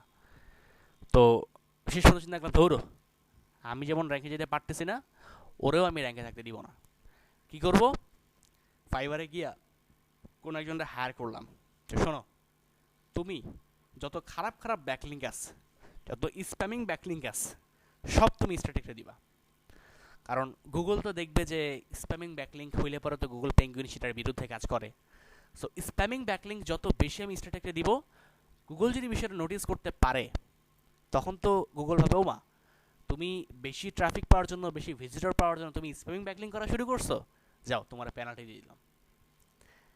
তো এটা হয় অনেক সময়, ধরেন স্টারটেক যদি আমার কোম্পানি হয় আমি তখন দেখবো যে কী হলো, আমি তো কিছুই করলাম না, ভালোভাবে কাজ করলাম, কিন্তু এই স্প্যামিং ব্যাকলিঙ্ক কোথা থেকে আসলো আমার মধ্যে, গুগল তো আমার পেনাল্টি দিয়ে দিস। এটা হয় আর কি, মনে করেন সিম্পলি বোঝেন যে একদিন পেপারের পত্রিকার মধ্যে মানে ধরেন প্রথম আলোতে বা বাংলাদেশ প্রতিদিনে পেপারের প্রথম লাইনের প্রথম পেজের প্রথম হেডলাইনটা হচ্ছে যে জঙ্গির পকেটে শোয়েব শান্ত নামক একজন এলডিপি ট্রেনারের ভিজিটিং কার্ড পাওয়া গেছে, ঠিক আছে, একটা কোনো একটা জঙ্গির পকেটে, ধরেন সিলেটে কোনো একটা জঙ্গি মারা গেছে র্যাবের সাথে বন্দুক যুদ্ধে, সো র্যাবের সাথে বন্দুক যুদ্ধে সেই জঙ্গি মারা যাওয়ার পরে তার পকেটে আমার একটা ভিজিটিং কার্ড পাওয়া গেছে, এটা হচ্ছে খবরের টাইটেল। আসেন একটু ফ্ল্যাশব্যাকে যাই, কি হয়েছিল আর কি ঘটনাটা, বাংলা সিনেমাতে ফ্ল্যাশব্যাকে জানার অনেক সময় ফ্ল্যাশব্যাকে হয় না, তো ফ্ল্যাশব্যাকে যে আসেন, ধরেন আমার সাথে আপনাদের কারোর জন্য দেখা হয়েছে রাস্তার মধ্যে, ওকে, মানে হাঁটতেছি দেখা হয়ে গেছে হঠাৎ করে, তো দেখা যেমন হয়েছে আপনিও গেছেন কোনো একটা কাজে, আমিও গেছি কোনো একটা কাজে, সো আমি বললাম ভাই তাহলে সেক্ষেত্রে আজকে একটু যাই, কাজ আছে, আপনি আমার ভিজিটিং কার্ডটা রাখেন, আরেকদিন হচ্ছে সেটা কথাবার্তা হবে না, তো বলে আমি চলে গেছি, আপনি চলে গেছেন, তো আপনি গেছেন বাসের মধ্যে উঠছেন, আপনি বাসের মধ্যে ওঠার পরে বাসের মধ্যে বসছেন, বসার পরে ধরেন ভিজিটিং কার্ডটা আপনি আপনার প্যান্টের পিছন দিকে পকেটে রাখছেন এবং হচ্ছে আপনি বাসের মধ্যে বসছেন। বসে বাস থেকে যখন নামতে গেছেন, ভুলে আমার এই ভিজিটিং কার্ডটা বাস আপনার পকেট থেকে পড়ে গেছে, পড়ে বাসের সিটের মধ্যে পড়ে আছে। কেউ আর খেয়াল টেয়াল করে নাই, বাসটা খালি ছিল মোটামুটি, কেউ খেয়াল টেয়াল করে নাই, সিটের মধ্যে পড়ে আছে। আপনিও খেয়াল করেন না যে আমার ভিজিটিং কার্ডটা ওইখানে গিয়ে পড়ে আছে। তো ওই যে জঙ্গি যে মারা গেছে, সে মনে করেন যে আপনার ওই কি বলা যায়, মানে ট্রাফিক সিগন্যালের মধ্যে বাসটা আটকাইছিল। তো জঙ্গি মনে করেন একটা ঝালমুড়ি কিনছে, 10 টাকা দিয়ে ঝালমুড়ি কিনছে 1 প্যাকেট। সো বাসটাও ছাড়তে গেছে, জঙ্গিটাও মানে হাত বাড়াইছে। তো ট্রাফিক সিগন্যাল যখন ছাড়ছে, বাস তো আর দাঁড় করানো যায় না। তো জঙ্গি দৌড় দিয়ে বাসের মধ্যে উঠছে, কারণ ট্রাফিক সিগন্যাল তো মাত্র ছাড়ছে। এখন বাস যদি দাঁড়া থাকে জঙ্গির জন্য বা ওই লোকটার জন্য দাঁড়া থাকে, তো মনে করেন যে পিছন থেকে গাড়ি ঘোড়া হর্ন দেওয়া শুরু করবে। সো ড্রাইভাররা আস্তে আস্তে করে বাসটা টান দেওয়া শুরু করছে, জঙ্গি উঠেছে দৌড় বাসে ওঠার জন্য। তো সে বাসের মধ্যে যখন উঠছে, ওঠার পরে যখন সে সিটের মধ্যে বসছে, বসে তার মনে পড়ছে, আরে ঝালমুড়ি কিনলাম কিন্তু কাঠ তো আনি নেই, ঝালমুড়ি খাবো কি দিয়া, কাঠ তো নিয়ে আসিনি, আমি তো দৌড় দিয়ে বাসের মধ্যে উঠে গেছি। তখন সে নোটিস করলো যে তার পাশের সিটে ওই যে আপনি কাঠটা যে ফালাই গেছেন, আপনি পাশের সিটে আপনার পকেট থেকে যে ভুলে পড়ে গেছে, ওই কাঠটা ওইখানে পড়ে আছে। জঙ্গি তখন মনে করে কাঠ তো একটা আছে, পাইছি তো একটা। তো সে তখন সেটা নিয়ে ঝালমুড়ি খাওয়া শুরু করছে। ঝালমুড়ি খাওয়া শেষ করার পরে সে কাঠটা ফালায় দেয় নাই, সে মনে করছে আছে যেমন রেখে দিই, সে রেখে দিচ্ছে কাঠটা তার পকেটের মধ্যে। তো ওই যে ঝালমুড়ি খায় যে বাসায় গেছে, গিয়ে মনে করেন র্যাব অ্যাটাক করছে রাত্রেবেলা তার বাসার মধ্যে, আর ওই অ্যাটাকে সে মারা গেছে। তো এই হচ্ছে ভাই কাহিনী। এখন ভাই অনেক কঠিন কাহিনী, সাইকোলজিক্যাল থ্রিলার মুভির মতো অবস্থা। আচ্ছা আচ্ছা, না বিষয়টা দেখেন ভাই, তো এই যে ওই জঙ্গির পকেটে আমার কার্ডটা ছিল, এখন র্যাবকে এটা পাওয়ার পর কি ভাই আমরা ছেড়ে দিবে? অবশ্যই ভাই ছাড়বে না, তারা অবশ্যই আমার ফোন দিবে। হ্যাঁ বলেন, সরি। মানে বললাম যে লিংক আপ করতে থাকবে যে এই কাটার সাথে আপনার ওনার। সো তারা অবশ্যই আমার ফোন দিবে, ফোন দিয়ে আমার ডাকবে, আমি না গেলে পরে আমরা ধরে নিয়ে যাবে। অ্যান্ড এই কথা যদি আমি তাদেরকে বুঝাই যে ভাই আমার কোনো দোষ টোষ নাই, ভাই আমি নির্দোষ মানুষ, এত সহজে ছাড়া আমি পাবো না, এটা ভাই আমিও বুঝি। সো এইটা হচ্ছে বেসিক্যালি কাহিনী। তো অনেক সময় এটা হয় যে কম্পিউটারে খারাপ করার জন্য অনেক খারাপ খারাপ সাইট থেকে ব্যাকলিংক দেওয়া হয় অনেক সাইটকে। সো এটাকে বলা হয় রিভার্স এসইও, এটা করা হয়। তো এক্ষেত্রে বাঁচার উপায় হচ্ছে, এক্ষেত্রে তো আপনিও এটা শিকার হইতে পারেন না। এক্ষেত্রে বাঁচার উপায় হচ্ছে যে গত 1 বছরে বা গত সময়ে কাকে কাকে ভিজিটিং কার্ড দিছিলেন তার পুরো লিস্ট বের করতে হবে আপনাকে। এটার পুরো লিস্ট বের করে দেন, তারপরে সেখান থেকে আপনাকে খুঁজে বের করতে হবে যে আপনার কোন কার্ডটা আসলে হচ্ছে যে লিক করছিল, এটার প্রায় পুরো লিস্ট বের করতে হবে। সো এটার জন্য একটা পেইড টুলস লাগে, সেটা আমি আপনাদেরকে দেখিয়ে দিব, কোনো সমস্যা নেই, বাট এটা প্রয়োজন পড়ে। তো বিষয়টা হচ্ছে যে এই জিনিসটা করা যায়, আর গুগলকে এটা বলেও দেওয়া যায়, গুগলকে বলা যায় যে ভাই দেখো এই সাইট থেকে হচ্ছে আমার একটা ব্যাকলিং দিয়েছে, এটা একটা খারাপ সাইট, সো ওর সাথে আমার ভাই কোনো সম্পর্ক নাই, সো ওর থেকে ভাই আমার কোনো ক্রেডিট দেওয়ার দরকার নাই, বাট অ্যাটলিস্ট ভাই মানে ভালো কিছু দরকার নেই, খারাপ কিছু দরকার নেই ভাই, দিয়েছে ভাই একটা ব্যাকলিং, সো ভাই এটা ভাই তুমি কোনো রকম মূল্যায়ন করো না ভাই, এটার সাথে ভাই আমি জড়িত না, এটা গুগলকে বলে দেওয়া যায়। তখন গুগল আর এর ক্ষেত্রে ঝামেলা করে না, সো প্রবলেম হয় না। এই পার্টটাকে বলা হয় রিভার্স এসইও। ওকে, সো গুগলের অ্যালগোরিদমগুলোর নাম, কাজ এবং কোনটাকে কি বলে, এই পুরো ব্যাপারটা কি আপনারা ক্লিয়ার? জি। কারো কোনো প্রশ্ন আছে? আচ্ছা ভাইয়া, এই রিভার্স এসইওটা কিভাবে করে? মানে ওই যে গুগলকে যে বলে দিবেন, এই জিনিসটা কিভাবে বলবেন? এটা আমি দেখাবো আপনাদেরকে, এটা দেখানো হবে। আচ্ছা ভাই, রিভার্স এসইও করলে কি ভিজিটর পাবো আমি? রিভার্স এসইও করলে পরে আপনি ভিজিটর পাবেন কিনা সেটা জানি না, তবে বিষয়টা হচ্ছে যে এটা ঠিক না, জিনিসটা নীতি নৈতিকতা দিক থেকে বিষয়টা ঠিক। আপনি নিজের ভালোর জন্য আরেকজনকে খারাপ করতেছেন, এটাও তো ভাই ঠিক, তাই না? ভাইয়া কথা শোনা যাচ্ছে না, আস্তে আসতেছে। আচ্ছা মানে ভাইয়া রিভার্স এসইও মানে কি, ওই যে যেটা মানে বাজে ব্যাকলিংক গুলো যেগুলো দেওয়া হলো, এটার নাম হচ্ছে রিভার্স। হ্যাঁ, মানে আরেকজনকে ব্যাকলিং দেওয়া, আরেকজনকে খারাপ খারাপ সাইট থেকে ব্যাকলিং দেওয়া। এই আচ্ছা, কিন্তু ভাই ওই যে গুগলকে যে বলে দেন যে এই ব্যাকলিংকের সাথে আমার সম্পর্ক নাই, হ্যাঁ আচ্ছা এই জিনিসটা দেখাই দিন। দেখানো হবে, এগুলো দেখানো হবে, কোনো সমস্যা না, পাবেন এগুলো, সমস্যা নেই।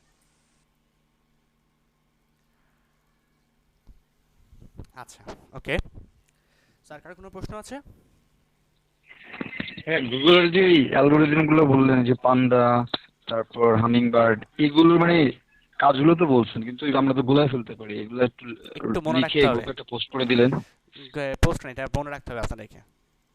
হ্যাঁ, মনে তো রাখবো, মানে এই যে পান্ডা এই কাজটা করে, এইগুলো এই কাজটা করে, না, এটা আমি এখন তাহলে পোস্ট করে দিচ্ছি, এটা এখন পোস্ট করে দিচ্ছি, এটা দাঁড়ান ওগুলো সবগুলা রুলস রেগুলেশন গুলো যদি আমরা একটু জানতাম তাহলে ভালো হয়।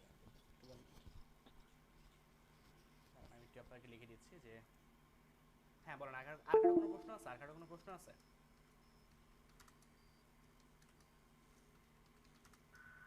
জি না, প্রশ্ন নাই।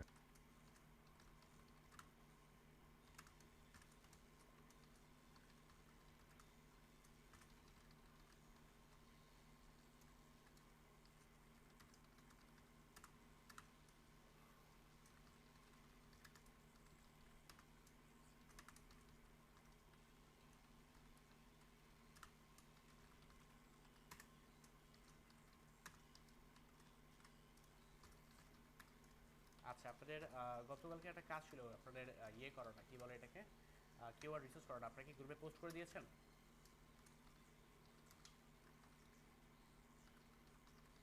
না ভাইয়া করিনি।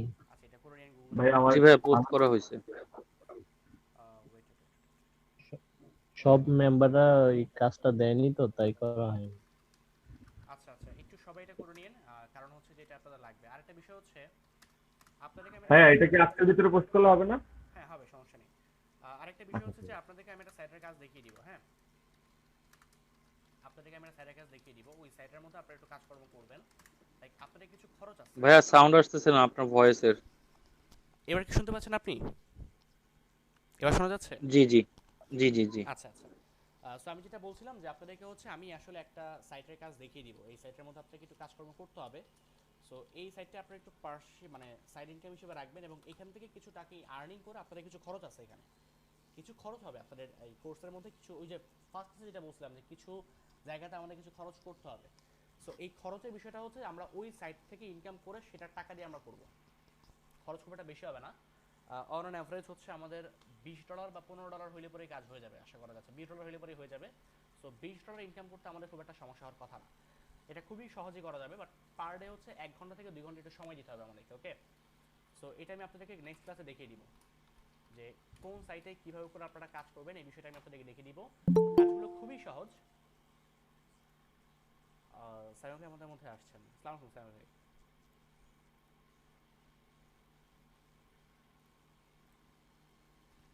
আসসালামু আলাইকুম সাইমন ভাই।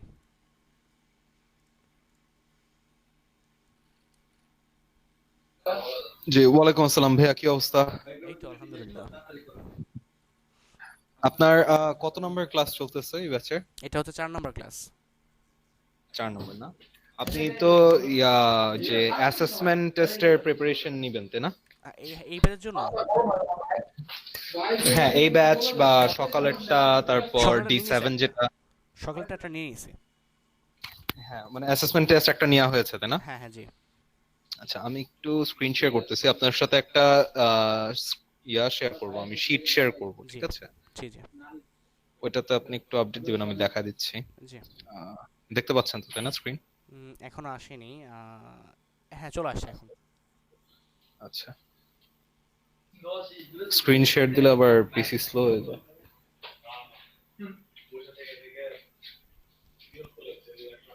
দেখতে পাচ্ছেন? জি, দেখতে পাচ্ছি।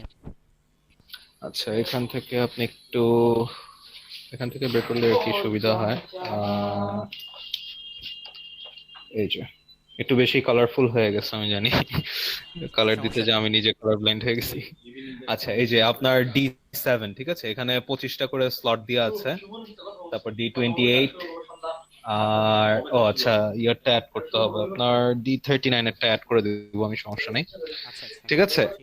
এটা তাহলে আপনার student name, registration number, phone number, first assessment test out of 25 marks, second assessment test out of 25 marks, আর ফাইনালটা হবে আউট অফ 50 মার্কস, ঠিক আছে? জি। এভাবে করে আপনি একটু আপডেট করে দিয়েন। এরকম যদি কেউ থাকে যাদের রেজিস্ট্রেশন নাম্বার নেই, ওগুলা ওই যে ফোন নাম্বারগুলো দিলেই তো আপনি জানেন আমি বের করে দিতে পারবো। আচ্ছা আচ্ছা ঠিক আছে, সমস্যা নেই, আমি ঠিক আছে, এগুলা এই শীটটা একটু আপডেট করে দিন, আমি আপনার সাথে এটা শেয়ার করে দিচ্ছি। এটাই তো তাই না? জি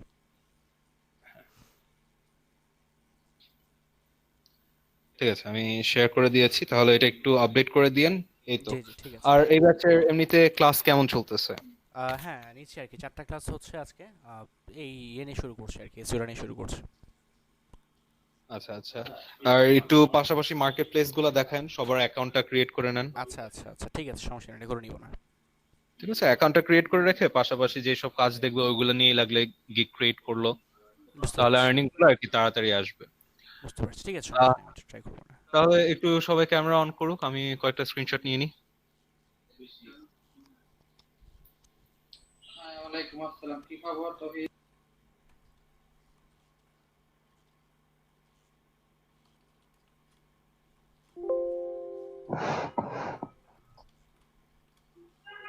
ভাই পিসি আছে, পিসিতে তো ক্যামেরা নেই। হ্যাঁ সমস্যা নেই, যাদের আর কি আছে। ঠিক আছে, আমি স্ক্রিনশট নিয়ে নিয়েছি, আপনারা বন্ধ করে নিতে পারেন। আর আমাদের স্টুডেন্টদের মানে কি অবস্থা? আমরা কি সবাই আর্নিং করার জন্য মানে সব চেষ্টা করছি, ডেডিকেশন নিয়ে ক্লাস করছি? জি ভাইয়া।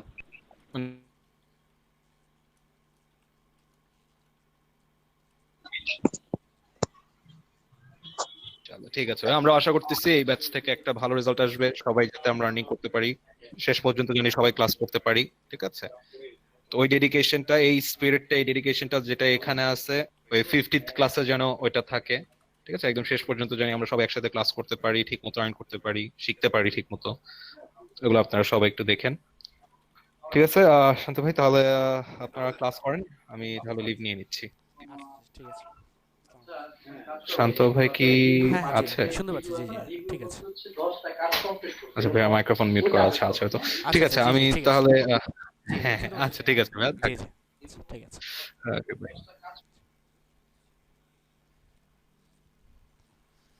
আচ্ছা, আমি আপনাদেরকে একটা লিখে দিয়েছি, একটা আমি নোট করে নিয়েছি, আমি এটা পোস্ট করে দিচ্ছি এখন গ্রুপের মধ্যে। সো পোস্ট করে দিয়েছি আমি। কই গেল? এই চলে আসছে, ওকে। আচ্ছা, সো এটা আমি আপনাদেরকে নেক্সট ক্লাসে দেখিয়ে দিব যে আসলে আপনারা যে ইনভেস্টমেন্টের যে ব্যাপারটা আছে এটা আপনারা ওইখান থেকে আর্নিং করে দেন, তারপরে হচ্ছে এটা আপনি ইনভেস্টমেন্ট করবেন। সো আলটিমেটলি হচ্ছে আপনার খুব একটা সমস্যা হওয়ার কথা না। No problem. সো আমরা একটু আমাদের প্রেজেন্টটা নিয়ে নিই, যে আজকে হচ্ছে আমাদের সাথে, আজকে 24 তারিখ না? 24 তারিখ। সিরাজুল ইসলাম ভাই কি আমাদের সাথে আছেন আজকে? সিরাজুল ইসলাম ভাই? জি ভাই। আমাদের সাথে কি সাইফুল ইসলাম বাপি ভাই আছেন? সৈয়দ আলামিন রাসুল ভাই? আব্দুল্লাহ ফুজাইল রিমো ভাই আছেন? জি ভাই। নাফিজা ইসলাম আমাদের সাথে আছেন? জি ভাই আছি। আমার সাথে কি আখতারুল মিজান ভাই কি আছেন? এমডি নাসিরউদ্দিন আহমেদ আছেন আমাদের সাথে? জি ভাই আছে। এমডি সানাউদ্দিন রতন ভাই আছেন আমাদের সাথে? এমডি সৌরভ গোস্বামী ভাই আমাদের সাথে আছেন? জি ভাইয়া আছি, আমি আছি ভাইয়া। ঠিক আছে। এমডি সিরাজউদ্দৌলা সুমন বিশ্বাস ভাই আছেন আমাদের সাথে? আচ্ছা, 11 নম্বর হচ্ছে শামীম ফরহাদ ভাই আছেন আমাদের সাথে? জি ভাই আছি। তৌহিদুল ইসলাম জাহিদ ভাই আছেন? জি ভাই আছি। আজমান ফায়েক আকিব ভাই আছেন? এমডি আব্দুল্লাহ আল মামুন ভাই আছেন?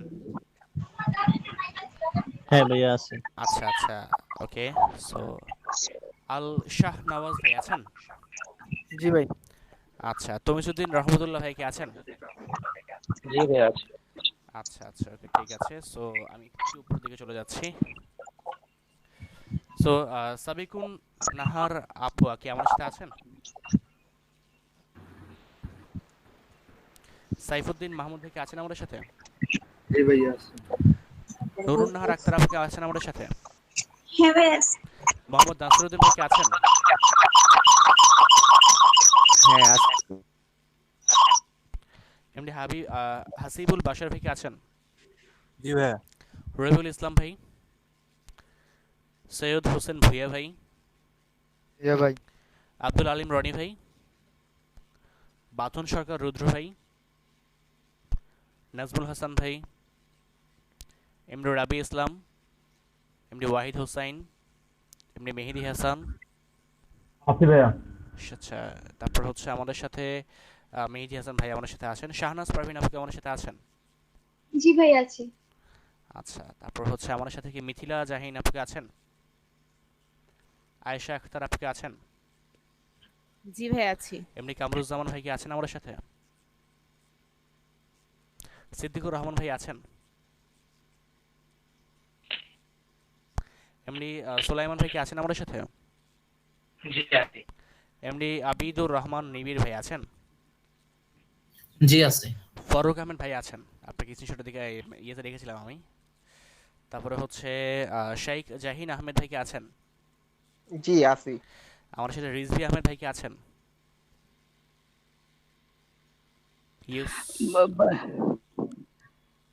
ভাইয়া ফারুক আহমেদ গতকালকেও ছিলাম। হ্যাঁ, আপনারটা আমি দিয়ে দিয়েছি, সমস্যা নেই।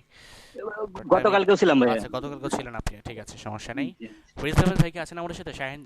শেখ জাহিন আহমেদ ভাই এবং রিজভি আহমেদ ভাই আছেন? জি আছি আছি। আচ্ছা, ইউসুফ হোসেন ভাই কি আছেন আমাদের সাথে? ইউসুফ হোসেন ভাই? আচ্ছা, উনি মনে হয় নাই আমাদের সাথে। সো ঠিক আছে, সমস্যা নেই। আপনাদের সরি, এটা হচ্ছে আপনাদের গ্রুপের লিস্ট ছিল এখানে। সো আপনারা তাহলে লিভ নিতে পারেন, সমস্যা নেই। আপনাদের ক্লাসে হচ্ছে আজকে এটা নিয়ে আমরা কথা বলবো। ভাইয়া, জি ভাইয়া, আমার একটা কথা ছিল। ওই আমাদের যে গ্রুপটা আছে ওই 39 নাম্বার ব্যাচের, ওইখানে গ্রুপ মেম্বারে ঢুকে দেখলাম যে অনেক অনেক মেম্বার। তো মেম্বার সবগুলো আর কি আমাদের এই কি বলে এই কোর্সের মেম্বার না, এখানে বাইরের অনেক আছে। তো কেউ একজন সম্ভবত অনেকগুলা লোককে ইনভাইট করে রাখছে। তো এই জিনিসটা যদি একটু দেখতেন, মানে এদেরকে বাদ দিয়ে যদি গ্রুপটাকে কোনোভাবে প্রাইভেট করা যায়। গ্রুপের ব্যাপারটা হচ্ছে আসলে এটা ম্যানেজমেন্টের লোকজন আছে, তো ওনারা আসলে ওটা দেখেন। ক্লাসের মধ্যে কি কেউ আছেন বহিরাগত, কেউ কি আছেন ক্লাসের মধ্যে? মনে হয় না। সমস্যা নাই। গ্রুপটা হচ্ছে আসলে প্রাইভেট করার, ওটা করার আসলে ওর উপরে ইয়ে করা থাকলে তো কেউ বলবে না বহিরাগত। আপনারা যারা রেগুলার আছেন, এটা ডে বাই ডে হচ্ছে আমরা যখন ক্লাস করবো তখন আসলে বুঝতে পারবো যে আমরা আসলে ইরেগুলার হিসেবে যদি কেউ ঢুকে যায় আর কি আমাদের এখানে, আর নাম হচ্ছে এগুলো তো আমরা দেখতে পারবো এখানে। সো এটা আই থিঙ্ক সমস্যা হবে না। আর গ্রুপ প্রাইভেট যে ব্যাপারটা, এটা হচ্ছে আসলে